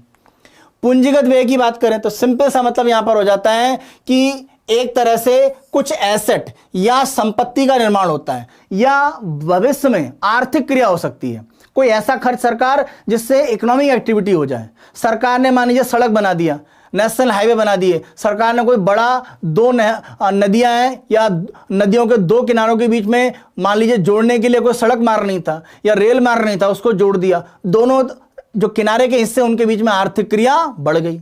तो आर्थिक क्रिया बढ़ी किससे? सड़क निर्माण से, ब्रिज बनाने या अन्य तरह के गतिविधियां। तो ये सारे खर्चे जो विकास पर किए जा रहे हैं वो किस में आ जाते हैं? वो आएगा पूंजीगत व्यय में। पहला आप देखें, रीपेमेंट ऑफ लोन। हमने जो ऋण लिया है, ऋण को अगर वापस करेंगे तो वो किस में जाएगा? वो हिस्सा आपका एक तरह से पहुंचेगा कहां पर? पूंजीगत व्यय के पार्ट पर। क्योंकि इससे क्या हो रहा है? कुछ ना कुछ आर्थिक क्रिया होगी। क्योंकि आपने जो 100 रुपए उधार लिए थे तो ब्याज वापस किया, वो तो हमने राजस्व में डाल दिया, लेकिन जो हमने मूलधन वापस किया वो हिस्सा कहां पर जाएगा? पूंजीगत में, क्योंकि उससे काम हो रहा है। स्पेंडिंग ऑन डेवलपमेंट, विकास के लिए, चाहे मान लीजिए सड़क बन रही है, पुल बन रही, जो भी निर्माण है वो सारे के सारे आ जाएंगे कहां पर? पूंजीगत में। और परचेज ऑफ मशीनरी, सरकार को मशीन खरीद रही है तो उससे भी आर्थिक क्रिया होती है, तो वो भी आपका एक तरह से कहां पर आ जाएगा? पूंजीगत व्यय में। तो ये बजट का एक प्रमुख हिस्सा आपका है। अब आगे जरा कुछ घाटों को देखते हैं। देखिए, जब हम बात करते हैं रेवेन्यू डेफिसिट, यानी इसका मतलब एक तरह से क्या हुआ? राजस्व घाटा। राजस्व घाटे का सिंपल सा मतलब एक तरह से रहता है, देखिए घाटा कब होगा? जब आपकी आमदनी की तुलना में खर्च ज्यादा होगा। सिंपल सी बात है, घाटा तभी होगा, यानी व्यय ज्यादा है और आमदनी आपकी कम है, यानी प्राप्तियां कम है, व्यय ज्यादा, एक्सपेंडिचर ज्यादा है और अर्निंग या रिसीट क्या है? कम। तो यहां पर क्या है? जब आप बोलते हैं राजस्व व्यय, जब आप राजस्व घाटा बोलते हैं, रेवेन्यू डेफिसिट, मतलब कि जो रेवेन्यू एक्सपेंडिचर है वो ज्यादा है और जो रेवेन्यू रिसीप्ट है वो क्या है? कम। तो एक्सपेंडिचर ज्यादा है, तो आपको निकालने का सिंपल फॉर्मूला रहता है कि रेवेन्यू डेफिसिट या राजस्व घाटा मतलब राजस्व व्यय में से आप राजस्व प्राप्तियों को घटा दीजिए। तो जो भी दिया गया है, रेवेन्यू दिया गया है, तो आपने क्या? रेवेन्यू एक्सपेंडिचर, राजस्व व्यय में से राजस्व प्राप्तियों को हटा दिया है। इसी तरह से अगर आपको पूंजीगत घाटा देखना है, कैपिटल डेफिसिट, तो क्या करेंगे? जो पूंजीगत व्यय है उसमें से आप पूंजीगत प्राप्तियों को हटा दीजिए। तो ये आपको दो तरह के घाटे मिल गए, राजस्व घाटा और पूंजीगत घाटा। और दोनों घाटों को अगर क्या करें आप? जोड़ दें, तो ये कहलाता है बजट घाटा। और आपके एग्जाम में सीधा स्टेटमेंट है, बजट घाटे कौन कौन से घाटे को मिलाकर बनते हैं? तो बजट का घाटा मतलब राजस्व में क्या घाटा हो रहा है, यानी राजस्व की आमदनी और प्राप्ति में जो अंतर है, और पूंजीगत प्राप्ति और आमदनी में जो अंतर है, उनको दोनों को जोड़ दीजिए, यानी राजस्व घाटा और पूंजी घाटे को मिला दीजिए, तो ये बजट घाटा बन जाता है। अब बजट घाटा है मतलब कि सरकार के पास आमदनी की तुलना में खर्च ज्यादा है। तो अगर आपके पास आमदनी से खर्चे ज्यादा होंगे तो आप खर्च के लिए पैसा कहां से लाएंगे? किसी दोस्त से उधार लेंगे या कोई अन्य तरीके से पैसा लेंगे। तो सरकार भी यही काम करती है कि जो उसका बजट घाटा है उसे पूरा करने के लिए वो बाहर से उधार लेती है। तो एक तीसरे तरह का घाटा बनता है, और जो सबसे ज्यादा एक तरह से आपके एग्जाम में पूछा गया है, फिजिकल डेफिसिट, या इसको हम बोलते हैं क्या? राजकोषीय घाटा। देखिए, राजकोषीय घाटा यह एक तरह से जो हमारा फिजिकल डेफिसिट है, ध्यान रखें बजट का मतलब क्या है? बजट भारत सरकार की राजकोषीय नीति है, फिजिकल पॉलिसी कहलाती है। कभी पूछा जाए कि भारत सरकार की राजकोषीय नीति है और मान लीजिए आपको विकल्प दिया गया, तो मतलब क्या है? बजट। बजट का मतलब भारत सरकार की राजकोषीय नीति या फिजिकल पॉलिसी। तो जब हम राजकोषीय घाटे की बात करते हैं, इसका मतलब क्या है कि जो भी सरकार का व्यय है और जो भी एक तरह से प्राप्तियां, उनके बीच का अंतर, लेकिन उसमें सरकार ने जो उधार लिया है उसको शामिल नहीं किया जाता है। तो आप समझें कि राजस्व घाटे का मतलब है कि उधार के अलावा भारत सरकार की आमदनी और व्यय के बीच में जो अंतर होता है वो उसका कहलाता है एक तरह से राजकोषीय घाटा या फिजिकल डेफिसिट। तो सरकार का जो फिजिकल डेफिसिट का पार्ट है वो बजट में एक तरह से जो सरकार खर्चे दिखा रही है और जो आमदनी है उसमें जो अंतर है वो एक तरह से उसको दिखाता है, लेकिन जो हमने उधार लिया है वो शामिल नहीं होता है। उधार को इसमें एक तरह से इंक्लूड नहीं किया जाता है। तो उधार के अलावा जो भी सरकार पर एक तरह से एक्स्ट्रा पैसा बन रहा है जिसके आधार पर उन्हें अर्थव्यवस्था आगे बढ़ानी है, क्योंकि खर्चे उनके 100 रुपए हैं और आमदनी मान लीजिए 90 है, तो 10 रुपए क्या हो गया? ये एक तरह से अर्थव्यवस्था में एक्स्ट्रा हुआ। इसके लिए सरकार उधार एक तरह से वापस लेगी। तो जो वापस उधार लेने वाली है वो ये क्या है? वो एक तरह से आपका राजकोषीय या फिजिकल डेफिसिट कहलाता है। तो बजट में जो अंतर दिखता है उसी से आपका बनता है राजकोषीय घाटा या फिजिकल डेफिसिट। एक लास्ट यहां पर आप देखें जो प्राइमरी डेफिसिट है, इसको बोलते हैं आपका प्राथमिक घाटा। और आपके एग्जाम में कई बार स्टेटमेंट है कि अगर हमें प्राथमिक घाटा निकालना है तो हमें राजकोषीय घाटे में से क्या अलग करना पड़ेगा। देखिए, प्राथमिक घाटे का मतलब होता है कि उसमें ब्याज के अलावा, यानी सरकार को ब्याज के जो भुगतान करने हैं उसके अलावा जो भी सरकार के घाटे का हिस्सा है वो प्राथमिक घाटे में शामिल होता है। यानी अगर राजकोषीय घाटे में से आप ब्याज को अलग कर दीजिए तो क्या आ जाएगा, प्राथमिक घाटा। तो आपके एग्जाम में सीधा स्टेटमेंट है कि प्राथमिक घाटा प्राप्त करने के लिए राजकोषीय घाटे में से अलग किया जाता है। Which part is to be deducted from physical deficit to obtain primary deficit. तो क्या आ जाएगा आंसर, इंटरेस्ट पेमेंट, ब्याज भुगतान। तो आप राजकोषीय घाटे में से ब्याज के भुगतानों को अलग कर दीजिए, आपको क्या मिल गया, प्राइमरी डेफिसिट का पार्ट एक तरह से मिल गया। तो राजकोषीय घाटे में क्या है, उधार के अलावा जो भी सरकार के एक तरह से देनदारियां बनती हैं एक्स्ट्रा, और प्राथमिक घाटे में क्या है कि उधार को जो ब्याज का हिस्सा है सिर्फ ब्याज को अलग कर दीजिए, उसके बाद जितनी भी देनदारी सरकार की बनती है वो प्राथमिक घाटा कहलाता है। तो ये प्रमुख घाटे, उसमें आप प्राथमिक घाटे को जरूर ध्यान रखें। और बजट घाटा जो राजस्व और पूंजीगत घाटों को मिलाकर बनता है, और प्राथमिक घाटा बनता है किससे, जो राजकोषीय घाटे में से जब आप अलग क्या करते हैं, आप ब्याज भुगतान को अलग करते हैं। तो आपके लिए मेन पॉइंट ध्यान करना है क्या है, इंटरेस्ट, कि इंटरेस्ट पेमेंट को आप जब अलग कर देते हैं राजकोषीय घाटे से प्राथमिक घाटा प्राप्त होता है। तो ये बजट के कुछ आधारभूत भाग हैं। अब अगर भारत सरकार के हम वित्त मंत्रालय की बात करें तो हमारा जो वित्त मंत्रालय है ये 5 विभाग इसमें होते हैं। आपके एग्जाम में कभी पूछा गया है तो आप ध्यान रखें। पहला कहलाता है राजस्व विभाग, यानी डिपार्टमेंट ऑफ रेवेन्यू। दूसरा कहलाता है डिपार्टमेंट ऑफ एक्सपेंडिचर, व्यय विभाग। दूसरा डिपार्टमेंट ऑफ फाइनेंशियल सर्विसेज, यानी वित्तीय सेवाओं का विभाग, जो वित्तीय सेवाएं देने का पार्ट है। इसके अलावा डिपार्टमेंट ऑफ इकोनॉमिक अफेयर्स, अभी आपको बताया था बजट निर्माण करता है, यानी आर्थिक मामलों का विभाग। और लास्ट अगर आप देखें हिस्सा, तो ये बेसिकली जब बनाया गया था शुरू में तो इसको कहा जाता था डिसइन्वेस्टमेंट डिपार्टमेंट, विनिवेश विभाग। इसका नाम सरकार ने 2018-19 के पार्ट में बदल दिया, तो इसको कहा जाता है दीपम। अब इसकी फुल फॉर्म जरा ध्यान रखें, DIPAM। तो दीपम का मतलब क्या है, department of investment and public asset management. तो department of investment public asset management, तो ये कहलाता है दीपम, DIPAM। तो दीपम विभाग भी किसमें, वित्त मंत्रालय में, और ये विनिवेश को देखता है। अभी हमने डिस्कस किया कि सरकारी कंपनियों में हिस्सेदारी जो बेची जाती है उससे जो आमदनी प्राप्त होती है, तो वह प्रक्रिया क्या कहलाती है, विनिवेश या डिसइन्वेस्टमेंट। तो डिसइन्वेस्टमेंट के लिए जो विभाग था उसका नाम अब क्या है, department of investment and public asset management, यानी निवेश तथा जो सरकारी, यानी निवेश और सार्वजनिक परिसंपत्ति प्रबंधन विभाग। तो ये कहलाता है आपका दीपम। तो ये इसके 5 जो अलग अलग विभाग हैं वित्त मंत्रालय के, उन्हें आप ध्यान रखें। खास तौर पे इकोनॉमिक अफेयर्स, आर्थिक मामलों का मंत्रालय, जो बजट बनाने के लिए उत्तरदायी है। अब आगे हम 2020-21 के अगर हम बजट की बात करें तो किसी भी बजट में आप देखें 3 साल के आंकड़े होते हैं। एग्जाम में स्टेटमेंट है बजट में कितने वर्ष के आंकड़े होते हैं।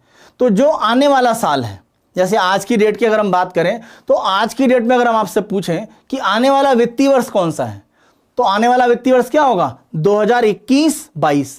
चल रहा है कौन सा, 2000, अभी जो वित्तीय वर्ष का पार्ट है तो चल कौन सा रहा है, 20-21।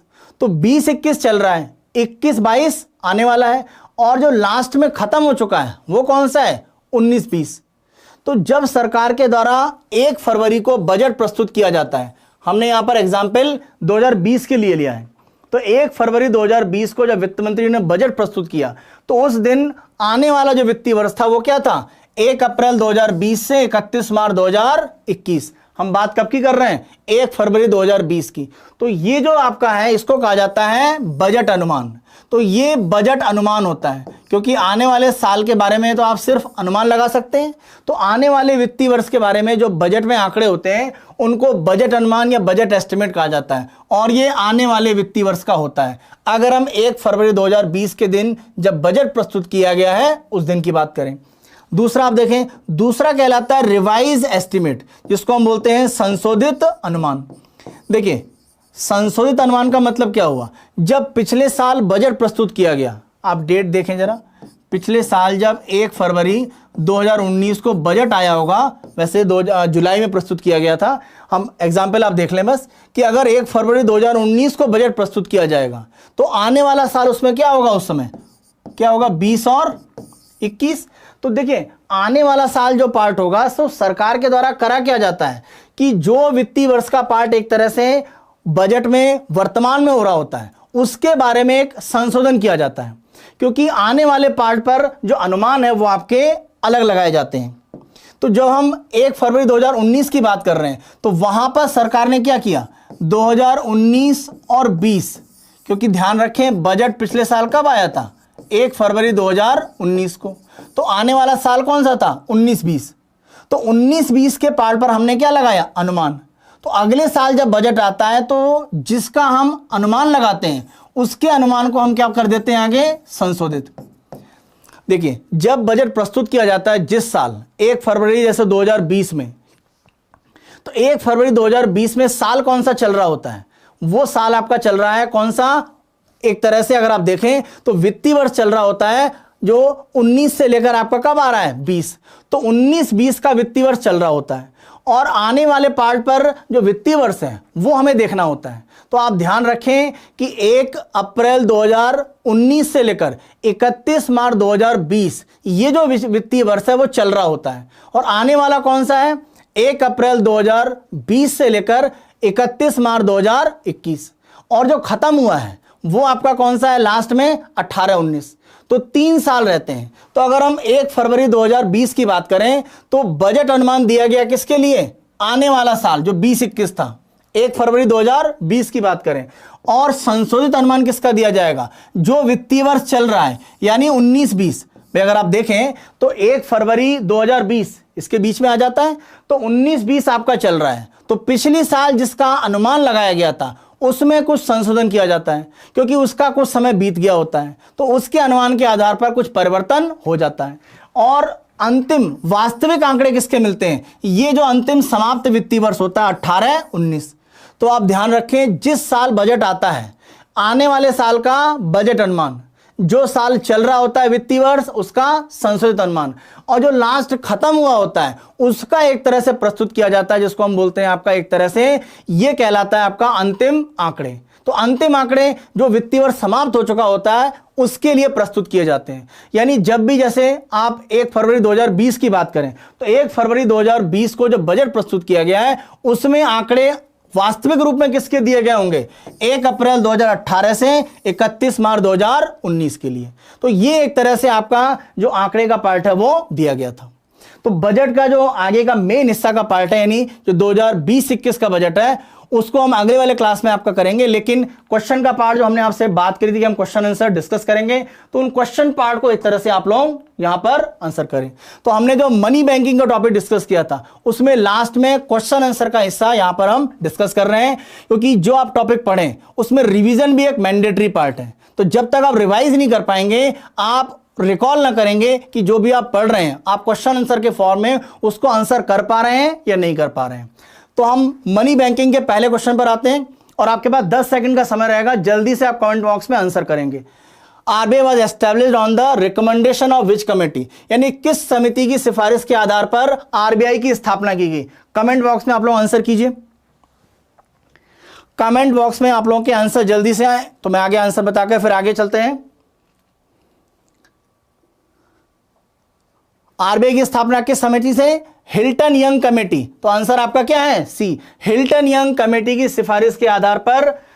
देखिए जो डी एक्वर्थ कमेटी, ये हिस्सा अगर आप देखें तो रेलवे बजट अभी जो मैंने बताया उससे संबंधित है।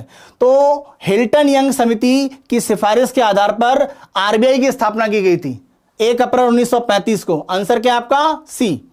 दूसरा देखिए, which one is the oldest central bank in world, विश्व का सबसे पुराना केंद्रीय बैंक।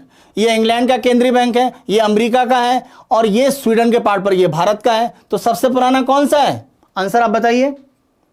ओल्डेस्ट कौन सा है, सी, स्वेरिक्स रिक्स बैंक जो स्वीडन का है। तो स्वीडन का जो सेंट्रल बैंक है वो विश्व का सबसे पुराना केंद्रीय बैंक माना जाता है। तो दूसरे में आंसर आपका क्या है, सी। जिनके आंसर सी सही है और पहले वाले में जिन्होंने हिल्टन यंग सी आंसर दिया था, दोनों आंसर आपके सी सही है।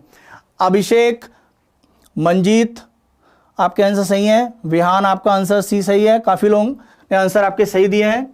तो जो लोग आंसर सही कर रहे हैं सी के पार्ट, जिनके गलत भी हैं वो लोग रिकॉल करें और रिवाइज और ज्यादा करेंगे। तो गलत होने पर डिस्करेज होने की जरूरत नहीं है, आपको अपनी गलती पता चल रही है उसको आप सुधार करें। अगला हम देखते हैं, which one is the oldest working commercial bank fully started by Indian.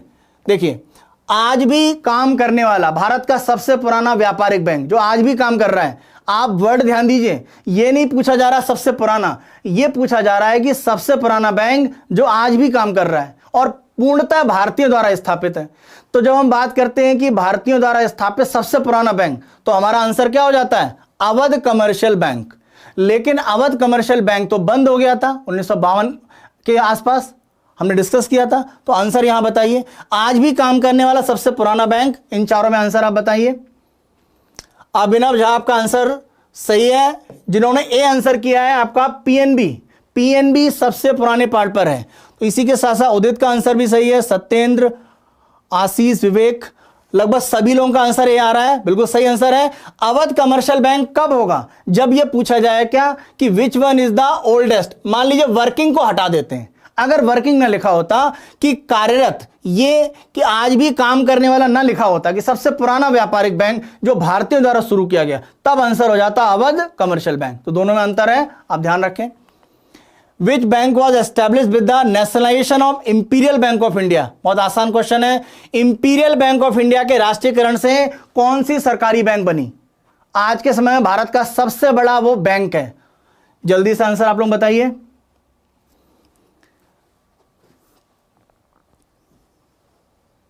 Imperial bank of India के राष्ट्रीयकरण से कौन सी सरकारी बैंक का गठन किया गया? वर्तमान में उसका नाम क्या है? दुर्गेश का आंसर सही है, एसबीआई, बिल्कुल सही आंसर है। तो आपका आंसर क्या हो जाता है? एसबीआई। आरबीआई ध्यान रखें सेंट्रल बैंक है, केंद्रीय बैंक, ये बैंक नहीं है, अंतर आप ध्यान रखें। आरबीआई केंद्रीय बैंक है, हम बात कर रहे हैं कौन सा? व्यापारिक बैंक, जो जिनसे हम व्यापार बैंक का कामकाज करते हैं। तो इंपीरियल बैंक ऑफ इंडिया की नेशनलाइजेशन से बनाया गया कौन सा? एसबीआई। तो आपका आंसर यहां पर क्या हो जाता है? C, SBI, imperial bank of India. भाई ध्यान रखें, bank of Calcutta, bank of Bombay, bank of Madras, ये तीनों बनाया गया 1806, 40 और 43 में, इनको मिलाया गया, फिर बनाया गया इंपीरियल बैंक, और आजादी के बाद 55 में इसी को इंपीरियल बैंक को क्या कर दिया गया? एसबीआई। तो आंसर आपका क्या है? एसबीआई। कई बार एग्जाम में पूछा गया है कि इंपीरियल बैंक ऑफ इंडिया के राष्ट्रीयकरण से कौन सी बैंक बनी है। अगला, आरबीआई वॉज नेशनलाइज्ड, आरबीआई का राष्ट्रीयकरण किया गया। जल्दी से आप लोग आंसर बताइए। आरबीआई का राष्ट्रीयकरण किया गया, आरबीआई का राष्ट्रीयकरण, जल्दी से आप लोग आंसर दीजिए। आरबीआई के आंसर यहां पर दीजिए जल्दी से आप लोग। आंसर कुछ लोगों का सी आ रहा है और कुछ लोग कमेंट कीजिए। यहां पर ध्यान रखिए, आरबीआई का राष्ट्रीयकरण पूछा जा रहा है, किस दिन आरबीआई को नेशनलाइज किया गया है? पवन कुमार यादव, ये 1935 स्थापना का वर्ष आप बता रहे हैं, आपसे पूछा जा रहा है किस दिन इसका राष्ट्रीयकरण किया गया है। देखिए सत्येंद्र, आप 1949 आपका बिल्कुल सही है, लेकिन डेट आपकी गलत है। अभी 1949 जिन्होंने आंसर किया सही है, बेसिकली कब है? 1 जनवरी 1949, 1 जनवरी 1949 को। आंसर क्या है आपका? ए। तो 1 अप्रैल वित्तीय वर्ष शुरू जरूर होता है, लेकिन ये आंसर के पार्ट पर नहीं है। 1949 जरूर सही है, लेकिन आंसर क्या है आपका? ए। 1 जनवरी 1949 को राष्ट्रीयकरण किया गया, किसका? आरबीआई का। और स्थापना 1 अप्रैल 1935, कमेटी हिल्टन यंग कमेटी की सिफारिश के आधार पर। तो यहां पर आंसर क्या है आपका? ए। 1949 तक लोग पहुंच गए थे आप लोग काफी हद तक, लेकिन क्या है? 1 जनवरी का पार्ट। आगे आइए जरा। Which is the correct sequence of 4 largest public sector banks in India after merger. आप सभी जान रहे हैं बड़ी संख्या में बैंकों का विलय किया गया इसी 1 अप्रैल 2020 को। तो विलय के बाद भारत में सरकारी बैंकों की संख्या रह गई है कितनी? 12। तो विलय के बाद जो सरकारी क्षेत्र के बैंक हैं उसमें 4 सबसे बड़े सरकारी क्षेत्र के बैंक कौन से हैं, उनको आपको एक तरह से चूज करना है। तो यहां आप आंसर बताइए। भारत में सरकारी क्षेत्र के 4 सबसे बड़े बैंक कौन से हैं, उनको आपको यहां पर सीक्वेंस में लगाना है, यानी सबसे बड़ा, दूसरा, तीसरा और चौथा। तो रैंकिंग आपको एक तरह से यहां पर लगानी है। अब अगर आपने मर्जर देखा होगा कि कौन कौन सी बैंकों का विलय हुआ है, तो उसके आधार पर एक तरह से आप कर पाएंगे। दुर्गेश ने आंसर ए दिया है, बी, सी, ए। जिन लोगों के भी आंसर ए आ रहे हैं उन लोगों का आंसर सही है। सबसे बड़ा यानी सबसे बड़े नंबर 1 पर एसबीआई, दूसरे पर पीएनबी, तीसरे पर बैंक ऑफ बड़ौदा, चौथे पर कैनरा बैंक। देखिए सी और डी तो अपने आप ही आंसर नहीं बनता, क्योंकि एचडीएफसी क्या है, आईसीआईसी क्या है, प्राइवेट बैंक, तो गलत हो जाता है। और इलाहाबाद बैंक का तो मर्जर हो चुका है, इलाहाबाद बैंक का विलय हो चुका है, तो आप तीनों को हरा सकते हैं, आंसर आपका अपने आप पहला हो जाएगा। तो इसी तरह से एलिमिनेशन से भी आप आंसर को हल करने की कोशिश करें। तो जिन्होंने भी ए आंसर दिए थे वो आंसर आप लोगों के सही है। सत्येंद्र आपका भी आंसर सही है, ए जिन्होंने दिया था, विहान, विवेक, सभी के आंसर सही है जिन्होंने ए आंसर आपका दिया। नेक्स्ट देखते हैं, first nationalisation of banks in India was done on. Bharat में बैंकों का राष्ट्रीयकरण यानी निजी बैंकों को सरकारी क्षेत्र के बैंकों में परिवर्तित किया गया, यह काम सबसे पहले कब किया गया? एक हिंट मैं आपको दे देता हूं, पहले नेशनलाइजेशन में 14 निजी बैंकों को सरकारी क्षेत्र के बैंक बनाया गया। डेट आपके लिए बहुत महत्वपूर्ण, डेट और वर्ष। आंसर यहां पर आप बताइए।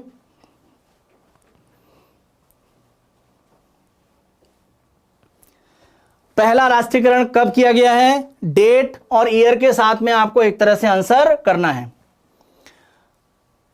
राष्ट्रीयकरण पहला कब हुआ था?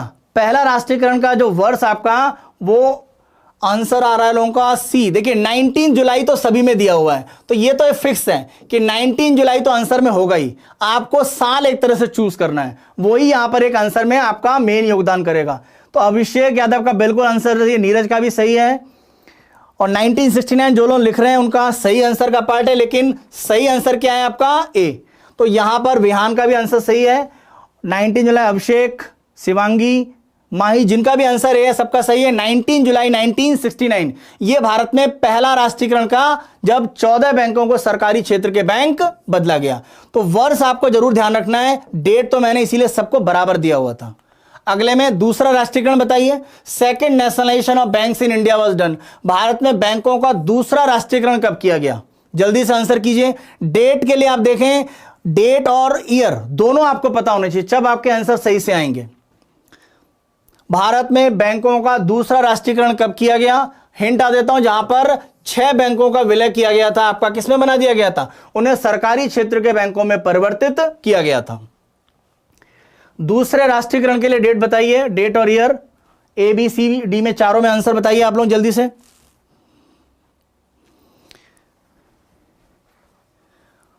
दूसरा राष्ट्रीयकरण कब किया गया? 1980। नीरज बिल्कुल सही है, अजीत का आंसर सही है, 15 अप्रैल 1980। यानी आपका आंसर यहां पर क्या होगा? बी। अभिनव का भी आंसर सही है, बी। बलरामपुर यूपी, इनकी तरफ आंसर आया है वो भी सही है, 15 अप्रैल 1980। तो आंसर आपका क्या हो जाता है? बी। तो जिनके जिनके आंसर बी हैं उन लोगों के आंसर सबके सही है। अभिषेक का भी आंसर सही है, बी, यानी सेकंड नेशनलाइजेशन है। आगे देखिए, central board of RBI include following number of members. यानी भारत में जो केंद्रीय बैंक आरबीआई है, इसके सेंट्रल बोर्ड में कितने सदस्य होते हैं? 20, 21, 22, 19। आंसर आप लोग यहां पर संख्या में बताना है आपको। भारत के आरबीआई जो है उसका जो केंद्रीय बोर्ड है उसमें कितने सदस्य होते हैं? 20, 21, 22, 19। आंसर यहां पर आप लोग बताइए, जल्दी से आंसर करिए आप लोग। सेंट्रल बोर्ड आरबीआई का कितने इसमें आपके आंसर दिया जा रहा है? 20। शिवांगी की तरफ से आंसर आया है 21। इसके साथ साथ अभिनव का भी 21 है, सत्येंद्र 20, 22। देखिए जिनके भी आंसर 21 हैं वो सही आंसर है। देखिए सेंट्रल बोर्ड में कौन था? गवर्नर, 4 डिप्टी गवर्नर, 10 भारत सरकार की तरफ से जो निदेशक होते थे, 2 वित्त मंत्रालय के अधिकारी और 4 लोकल बोर्ड के आरबीआई के सदस्य। आप जोड़ दीजिए, नंबर कितना हुआ? 4, 2, 6 और यहां पर 5, 11, यानी कितनी वैल्यू है आपकी? 21। तो भारत का जो सेंट्रल बोर्ड है आरबीआई का उसमें सदस्य कितने होते हैं? 21। तो जिनके भी आंसर 21 हैं, बी हैं, उन सभी के आंसर सही हैं। तो आंसर यहां पर सेंट्रल बोर्ड का मेंबर कितने हो गए? 21। अगला देखिए, who was the longest serving RBI governor. RBI का सबसे लंबे समय तक गवर्नर का कार्यकाल रखने वाले कौन से आरबीआई गवर्नर हैं? तो यहां पर आपके आंसर ऑप्शन देख लीजिए, CD Deshmukh, B Ramarao, L K Jha, D Subba Rao. तो इन चारों में से आप आंसर बताइए, ए बी सी डी, कि कौन से गवर्नर है जिनका कार्यकाल सबसे लंबा रहा है। कौन से आरबीआई गवर्नर हैं जिनका कार्यकाल सबसे लंबा रहा है? जल्दी से कमेंट बॉक्स में आंसर कीजिए आप लोग। CD. Deshmukh, B. Ramarao, LK. Jha, D. Subba Rao. एक आंसर आया है सी.डी. देशमुख, सी.डी. देशमुख, और कुछ कमेंट आंसर कीजिए आप लोग। सही आंसर क्या है? देखिए, सी.डी. देशमुख पहले भारतीय गवर्नर हैं। सभी लोग इस चीज को क्लियर है? तो यहां पर आंसर जिनका जिनका बी है, यानी बी. रामाराव। सबसे लंबा कार्यकाल अभी तक किसी भी गवर्नर का रहा है तो वो है बी. रामाराव का। सी.डी. देशमुख पहले गवर्नर जरूर है आरबीआई के, लेकिन सबसे लंबा उदित धाकड़ के द्वारा आंसर दिया गया। उदित का आंसर सही है, बी. रामाराव। बी. रामाराव का कार्यकाल अब तक सबसे लंबा रहा है। अब अगले क्वेश्चन पर आते हैं, जो देश के प्रधानमंत्री, वित्त मंत्री और आरबीआई के गवर्नर भी रह चुके हैं, डॉक्टर मनमोहन सिंह। तो आपको यहां पर फिलिप द ब्लैंक्स है, उसे भरना है। Manmohan Singh was the governor of RBI. Manmohan Singh RBI के यानी कौन से नंबर के गवर्नर थे आरबीआई के? आरबीआई के अगर डॉक्टर मनमोहन सिंह गवर्नर थे तो रैंक उनकी क्या थी? 11, 12, 13, 15। बताइए जल्दी से कमेंट बॉक्स में आंसर कीजिए।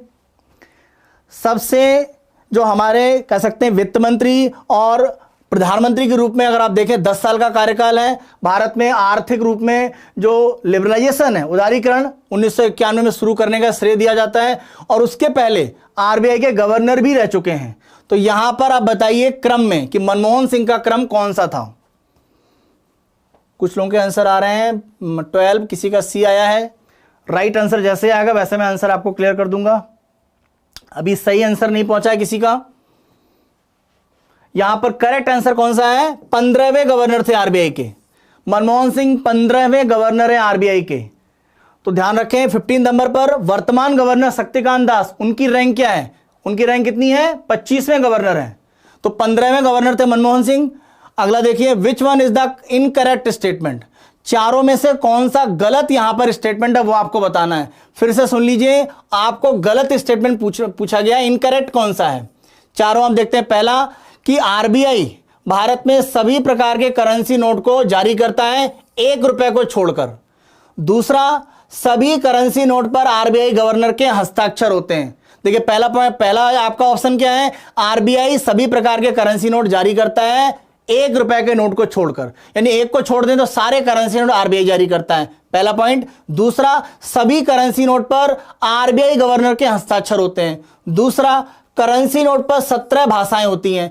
और लास्ट यह है कि 2017 में 1 रुपए का जो करेंसी नोट है वो 100 वर्ष पूरा कर लिया। 2017 में 1 रुपए का जो करेंसी नोट है उसके 100 साल पूरे हो गए। तो यहां पर आप बताइए जल्दी से, इन चारों में कौन सा स्टेटमेंट गलत है? सही नहीं बताना, कौन सा गलत? जल्दी से आप लोग आंसर कीजिए। जिनके भी आंसर बी हैं उनका सही है। आंसर आपका क्या है? बी, क्योंकि ये गलत है। क्योंकि ध्यान रखें, सभी पर आरबीआई के गवर्नर के हस्ताक्षर नहीं होते हैं।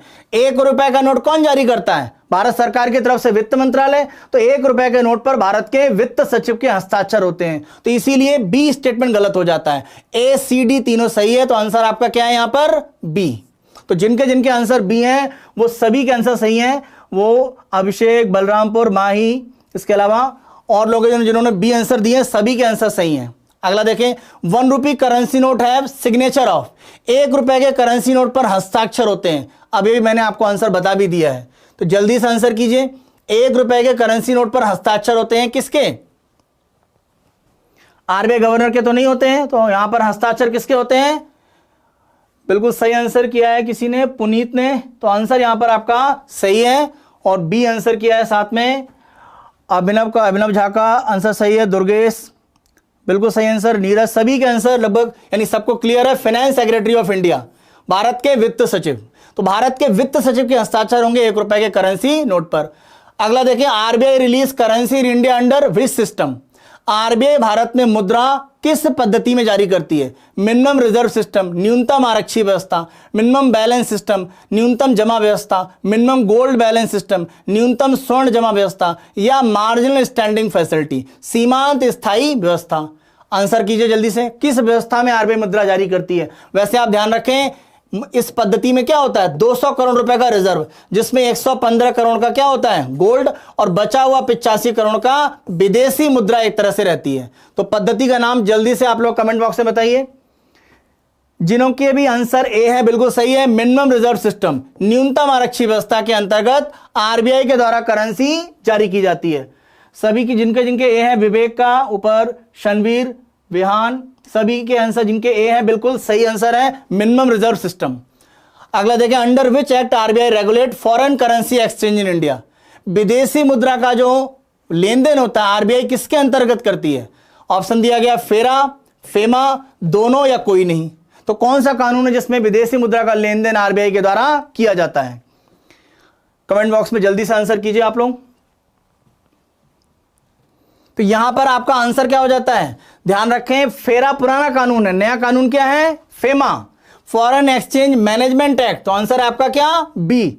तो जिनके भी आंसर बी होंगे वो सही आंसर, जिन्होंने बी मान लीजिए सोचा भी है कि बी हो सकता है, उनके आंसर सबके सही हैं। तो आंसर आपका क्या? FEMA, foreign exchange management act. पहले क्या होता था? फेरा। आपको बताया था कि जो फेमा है, देखिए दोनों नहीं है, अब फेरा नहीं है, अब सिर्फ फेमा कानून चलता है। तो फेमा के अंतर्गत आरबीआई के द्वारा किया जाता है। तो आंसर आपका क्या है? बी। जिनका जिनका भी आंसर, अनिकेत का, इसके अलावा संगीता का आंसर है, इसके अलावा अजीत का आंसर, विवेक, जिनके भी है बी आंसर सबका सही है। दीनानाथ, जिनके भी आंसर हैं बी, सबके सही आंसर हैं। तो यहां पर आपका क्या है? फेमा, ना कि फेरा। In India monetary policy decided by which body. कौन सी संस्था भारत में मौद्रिक नीति बनाती है? जल्दी से आंसर कीजिए। आरबीआई, भारत सरकार, आरबीआई के गवर्नर, या मौद्रिक नीति समिति? मौद्रिक नीति समिति, monetary policy committee, RBI governor, या भारत के जो भारत सरकार का हिस्सा है, या आरबीआई? चारों में से कौन है जो भारत में मौद्रिक नीति बनाता है? हिंट मैं कर देता हूं आपको, इसके बारे में अभी हमने डिस्कस भी किया हुआ है। तो यहां पर आंसर क्या हो जाएगा आपका? जल्दी से आंसर आप बताइए। मॉनेटरी पॉलिसी डिसाइड कौन करता है? जिसका भी आंसर डी आया है बिल्कुल सही स्टेटमेंट है। अभिषेक, नीरज, विवेक। मॉनेटरी पॉलिसी कमेटी कितने होते हैं? 6 सदस्य, 3 आरबीआई के, 3 भारत सरकार के। तो आंसर है आपका डी। अगला देखिए, is the rate at which commercial bank deposit their surplus with money with RBI. वह दर जिस पर वाणिज्यिक बैंक अपना अतिरिक्त पैसा आरबीआई के पास जमा करते हैं। तो आरबीआई के पास जमा करेंगे तो वह दर में ब्याज कौन देता है? आरबीआई। तो कौन सी दर होगी? रेपो, रिवर्स रेपो, एसएलआर या एमएसएफ? जल्दी से आंसर कीजिए। यहां पर आंसर आपका क्या हो जाएगा? रिवर्स रेपो रेट, क्योंकि रेपो का उल्टा होता है। तो रिवर्स रेपो मतलब है वह दर जिस पर व्यापारिक बैंक अपना जमा देती हैं आरबीआई के पास। तो यहां पर आंसर क्या हो जाएगा? रिवर्स रेपो रेट, यानी बी। तो जिनके भी आंसर बी हैं, अभिनव का आंसर आया है बी, तो बी आंसर आपका सही है। अगला देखिए, which one is the incorrect statement? कौन सा गलत है? एमएसएफ में न्यूनतम 1 करोड़ रुपए का उधार दिया जाता है। RBI receive deposit under cash reserve ratio, यानी सीआरआर के अंदर जो जमा है वो आरबीआई के पास जाता है, और बैंक एसएलआर का पैसा अपने पास रखते हैं। और last, bank rate is the only independent policy rate. आपसे गलत पूछा गया है, तो आप इन चारों में गलत स्टेटमेंट बताइए। चारों में गलत स्टेटमेंट का हिस्सा कौन सा है?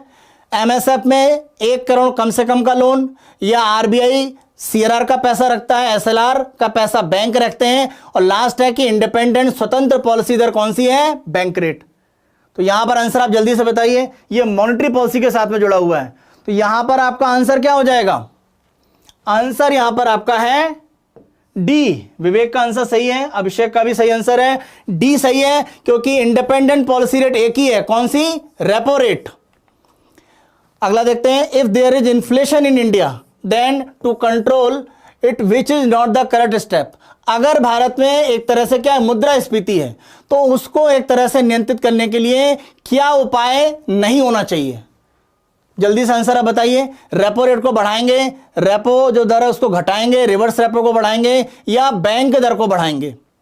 यहां पर आंसर आप देखें, जल्दी से आप लोग आंसर अपने करें तो मैं इसको एक्सप्लेन करूं।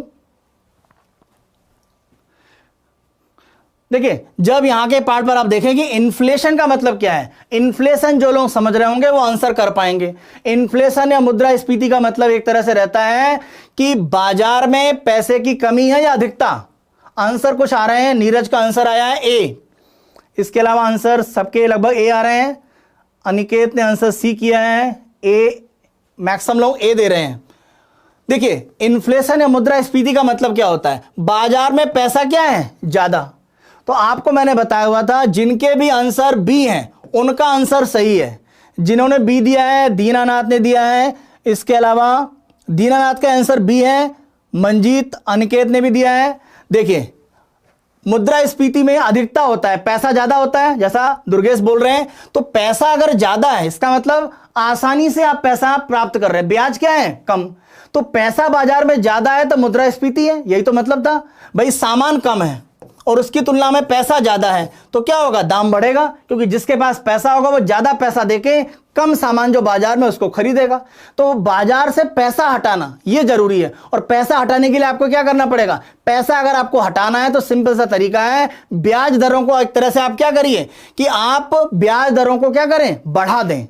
तो यहां क्या कहा जा रहा है? रेपो दर को घटा दीजिए। रेपो दर घटा देंगे तो ब्याज दर कम हो जाएगा और पैसा लोग ले लेंगे लोन, तो ज्यादा पैसा चला जाएगा, तो मुद्रास्फीति क्या होगी? और बढ़ेगी।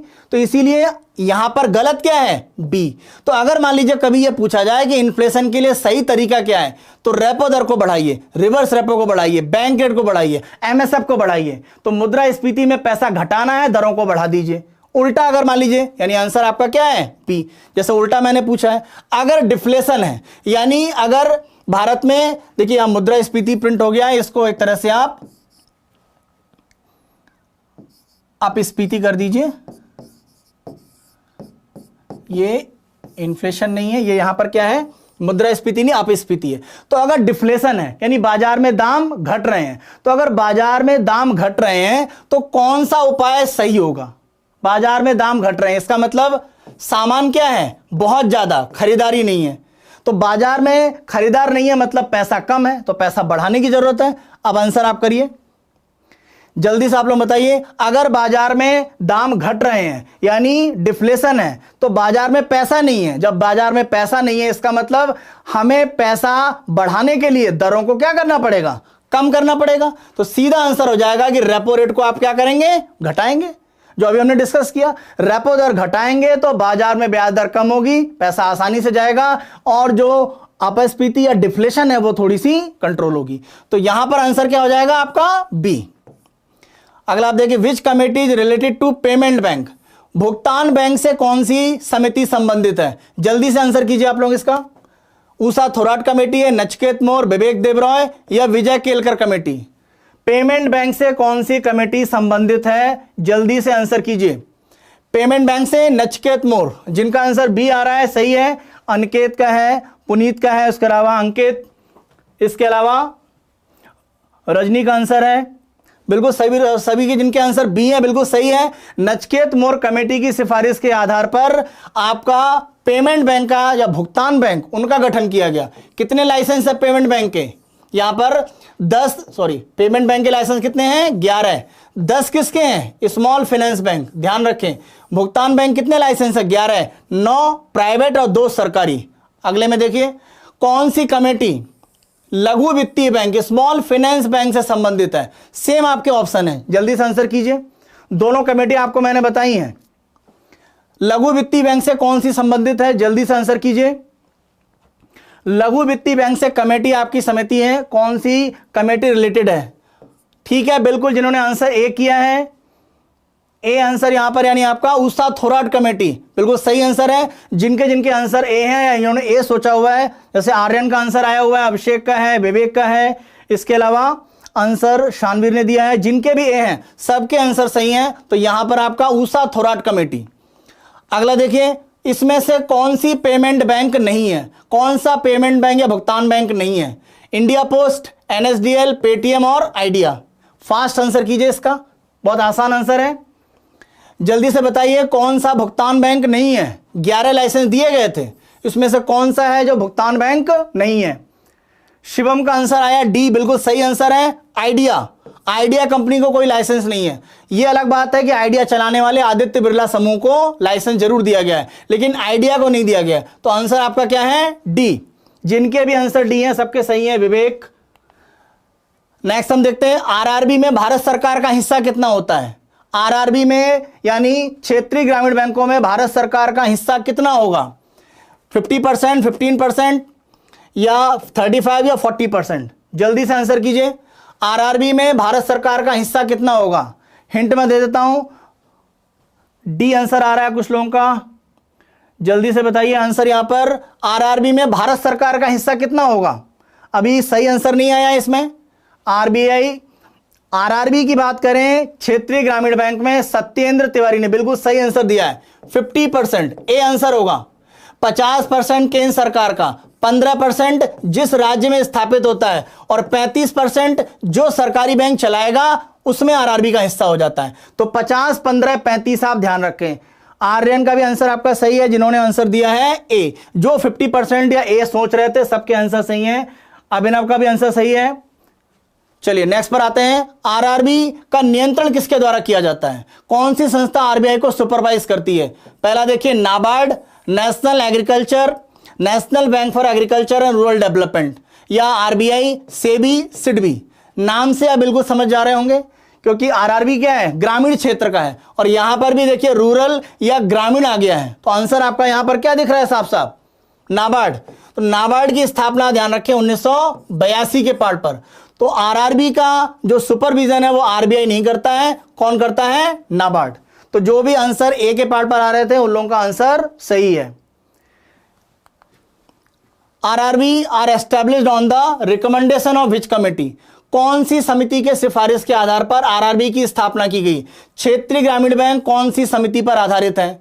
नरसिम्हन वर्किंग ग्रुप, राकेश मोहन समिति, मनमोहन सिंह कमेटी, या तारापुर कमेटी? तो यहां पर आंसर जल्दी आप बताइए। नरसिम्हन कमेटी है, या राकेश मोहन, मनमोहन सिंह, या Tarapore? A B C D में आंसर आप लोगों के जल्दी से आ जाएं।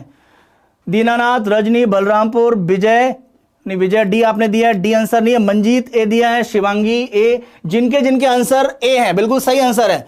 नरसिम्हन वर्किंग ग्रुप के द्वारा जो सिफारिश दी गई थी उसके आधार पर आरआरबी स्थापित किया गया है। अगला देखिए, कौन से राज्य जहां पर आरआरबी काम नहीं करता है? जल्दी आंसर करें। सिक्किम, गोवा, सिक्किम, मिजोरम, गोवा, मणिपुर, गोवा, त्रिपुरा। कौन से राज्य जहां पर आरआरबी कार्य नहीं करता है? आरआरबी कौन से राज्यों में कार्य नहीं करता है? आपको यहां पर आंसर करना है, जल्दी बताइए। कौन से पार्ट पर आरआरबी काम किन किन राज्यों में नहीं करता है? फास्ट आप लोग आंसर दीजिए। बिल्कुल सही आंसर आया है, दीनानाथ मौर्य का आंसर सही है, ए। सही आंसर आपका है सिक्किम और गोवा। तो जिनके भी ए आंसर हैं या जो ए के बारे में सोच रहे थे, अभिषेक का भी आंसर सही आया, विवेक, सबके सही आंसर है सिक्किम और गोवा। तो सिक्किम और गोवा में कोई भी आरआरबी काम नहीं करता है। एक दूसरा लास्ट क्वेश्चन, सेकंड लास्ट देखते हैं। कौन सा सहकारी बैंक है जिनको सीधे आरबीआई के नियंत्रण में ला दिया गया? ये बिल्कुल अभी का करंट अफेयर है। कौन से सहकारी बैंक है सीधे आरबीआई के नियंत्रण में आ गए हैं? तो यहां देखें, शहरी सहकारी bank, urban cooperative bank, multi state working state cooperative bank, यानी एक से ज्यादा राज्यों में काम करने वाले राज्य सहकारी बैंक, दोनों या कोई नहीं। तो यहां बिल्कुल करंट का आपका पार्ट है, अभी भी सरकार ने एक कानून पारित किया है। जल्दी आंसर बताइए, कौन से सहकारी बैंक हैं जो आरबीआई के नियंत्रण में ला दिए गए हैं? ए बी सी डी चालों में आपके आंसर, यहां पर आंसर आ रहा है सी, बिल्कुल सही आंसर दिया है। दुर्गेश का आंसर, विजय लक्ष्मी आपका भी आंसर बिल्कुल सही है, शिवम, भूपेंद्र बिल्कुल सही आंसर है, अभिषेक, विवेक, सबके आंसर सही है। बिल्कुल आप लोग सही करंट अफेयर को यानी आप रेगुलर अच्छे से पढ़ रहे हैं और बिल्कुल ध्यान दे रहे हैं। तो जो शहरी सहकारी बैंक है और एक से ज्यादा राज्यों में काम करने वाले सहकारी बैंक, दोनों आरबीआई के नियंत्रण में डाल दिए गए हैं। तो आंसर आपका क्या है यहां पर? सी। एक नोट को हम देखते हैं, रानी की बाव इमेज कौन सा जो करेंसी नोट है उस पर छपी है? हमने करेंसी नोट डिस्कस किए थे, सब पर अलग अलग छपा है। तो करेंसी नोट कौन सा है जिस पर रानी की बाव, एक जो गुजरात का एक प्राचीन आपका सांस्कृतिक स्थल है, वो छपा हुआ है? आंसर बताइए, रानी की बाव कौन से नोट पर छपा हुआ है? 100, 200, 2000 या 50? जल्दी से आंसर कीजिए आप लोग। रानी की बाव कौन से नोट पर छपी हुई है? सत्येंद्र का बिल्कुल आंसर सही है, 100 पर, यानी आंसर आपका क्या? ए। एक सेकंड लास्ट क्वेश्चन पर आते हैं, कौन सा इसमें से गलत स्टेटमेंट है? Mahatma Gandhi series note were started in 1996। 2011 से करेंसी नोट पर रुपए का सिंबल यानी ये बनाया जाने लगा। नासिक, देवास, मैसूर, साल्बोनी करेंसी की प्रिंटिंग प्रेस है, और कोलकाता, मुंबई, नोएडा, चेन्नई ये सरकारी टकसाल है जहां सिक्के बनते हैं। चारों स्टेटमेंट में आप देखिए और जल्दी बताइए कौन सा यहां पर आपका स्टेटमेंट है जो गलत है। ए बी सी डी चारों में आप बताइए कौन सा स्टेटमेंट आपका गलत है, कौन सा स्टेटमेंट गलत है, जल्दी से आंसर कीजिए। टकसाल आप लोगों को पता है कहां कहां होंगी, उसके आधार पर आप आंसर कर सकते हैं। कहां कहां प्रिंटिंग प्रेस है, बिल्कुल आप जल्दी से ध्यान। दुर्गेश का आंसर बिल्कुल सही आंसर है, दुर्गेश डी है। क्योंकि ध्यान रखें कोलकाता, मुंबई, नोएडा में तो है, चेन्नई में टकसाल नहीं है। कहां पर है, हैदराबाद में। तो आपको अगर डी में एक ही चीज पता है, उसके अलावा ऊपर नहीं भी पता है, तब भी आपका आंसर क्या हो जाएगा, डी। क्योंकि टकसाल हैदराबाद में है, चेन्नई में नहीं है। तो मुंबई, कोलकाता, नोएडा और कहां पर, हैदराबाद। तो चेन्नई नहीं है, इसीलिए आंसर आपका क्या है, डी। तो दुर्गेश से सबसे पहले आंसर किया था, बिल्कुल सही आंसर था उनका। जिनके जिनके डी हैं सभी के आंसर यहां पर सही है, वो चाहे बलरामपुर, इसके अलावा आंसर दिया है माई, सभी के आंसर डी सही है। एक लास्ट यहां पर क्वेश्चन को हम देख रहे हैं, और ये मनी ऐप है। मनी ऐप जो आरबीआई के द्वारा शुरू किया गया था, तो इसका उद्देश्य क्या था। मनी ऐप आरबीआई ने शुरू किया था, उसका उद्देश्य क्या था। पहला देखें कि जो दृष्टिबाधित हैं उनके द्वारा नोटों को पहचानने के लिए, ऑनलाइन पेमेंट के लिए, यूपीआई पेमेंट के लिए, नेफ्ट पेमेंट के लिए। तो जल्दी से बताइए, लास्ट क्वेश्चन है कि मनी ऐप को आरबीआई ने किस लिए लॉन्च किया था। फास्ट आंसर कीजिए आप लोग। मनी ऐप को आरबीआई ने किस उद्देश्य से लॉन्च किया था। अभिषेक का आंसर है ए आ रहा है, प्रवीण ए, अंकित ए, सभी का आंसर, नीलेश, प्रवीण, अभिनव झा का भी आंसर सही है, ए, अजीत, नीलेश, सभी का आंसर, बलरामपुर, विवेक, नीलेश पटेल, अंकित बेलसरे, पुनीत, सभी का आंसर वेरी गुड, बहुत अच्छे, सभी ने बिल्कुल सही आंसर दिया है कि जो दृष्टिबाधित है, यानी इस ऐप को डाउनलोड करके अगर आप नोट को इसके सामने स्कैन करेंगे तो नोट की वैल्यू को बता देता है। तो दुर्गेश, अभिनव, दीना, जितने दीनानाथ, विहान, विहान का आंसर डी नहीं, आंसर क्या होगा आपका, आंसर यहां पर होगा आपका ए। तो आपका आंसर ए जिनका है सबका सही है। तो ये हमारा एक तरह से आप हिस्सा कह सकते हैं जो मनी बैंकिंग का था उसका डिस्कशन था। आने वाले पार्ट पर जो हमारा जो टॉपिक हम बजट डिस्कस कर रहे हैं उसका 2021 यानी जो 2020-21 का बजट है उसके जो मेन भाग है उनको डिस्कस करेंगे। होपफुली आज के क्वेश्चन आंसर सेशन में आप लोगों ने बहुत अच्छे से पार्टिसिपेट किया, और अगर मैं 100 में नंबर आप लोगों को दूं तो लगभग आप लोग 85 से 90 नंबर प्राप्त करते हैं। तो लगभग आप लोगों ने बहुत अच्छे आंसर किए। मनी बैंकिंग के जो क्वेश्चन है जो थोड़े डिफिकल्ट हो जाते हैं उसमें आपके आंसर्स काफी अच्छे थे। तो इसी तरह से आप लोग पढ़ते रहें, और जो भी आपको हमारी तरफ से बायजूस की तरफ से हेल्प दी जा रही है और जिस प्रकार से अलग अलग टीचर आपको हेल्प देने की कोशिश कर रहे हैं उसका यूज करिए, और आने वाले एग्जाम में सक्सेस लेने के लिए प्रयासरत रहिए। तो हम सेशन को आज खत्म करते हैं। नेक्स्ट पार्ट पर आगे हम इसको फिर से आगे जो बजट का हिस्सा है उसके साथ कंटिन्यू करेंगे। और अगर आपको Byju's government exam prep channel पसंद आ रहा है तो प्लीज अधिक से अधिक संख्या में इसको लाइक करें, सब्सक्राइब करें, और अपने कमेंट भी यहां पर दें। जो भी सही गलत जैसे भी है कमेंट कर भी अपने जो विचार है उनको आप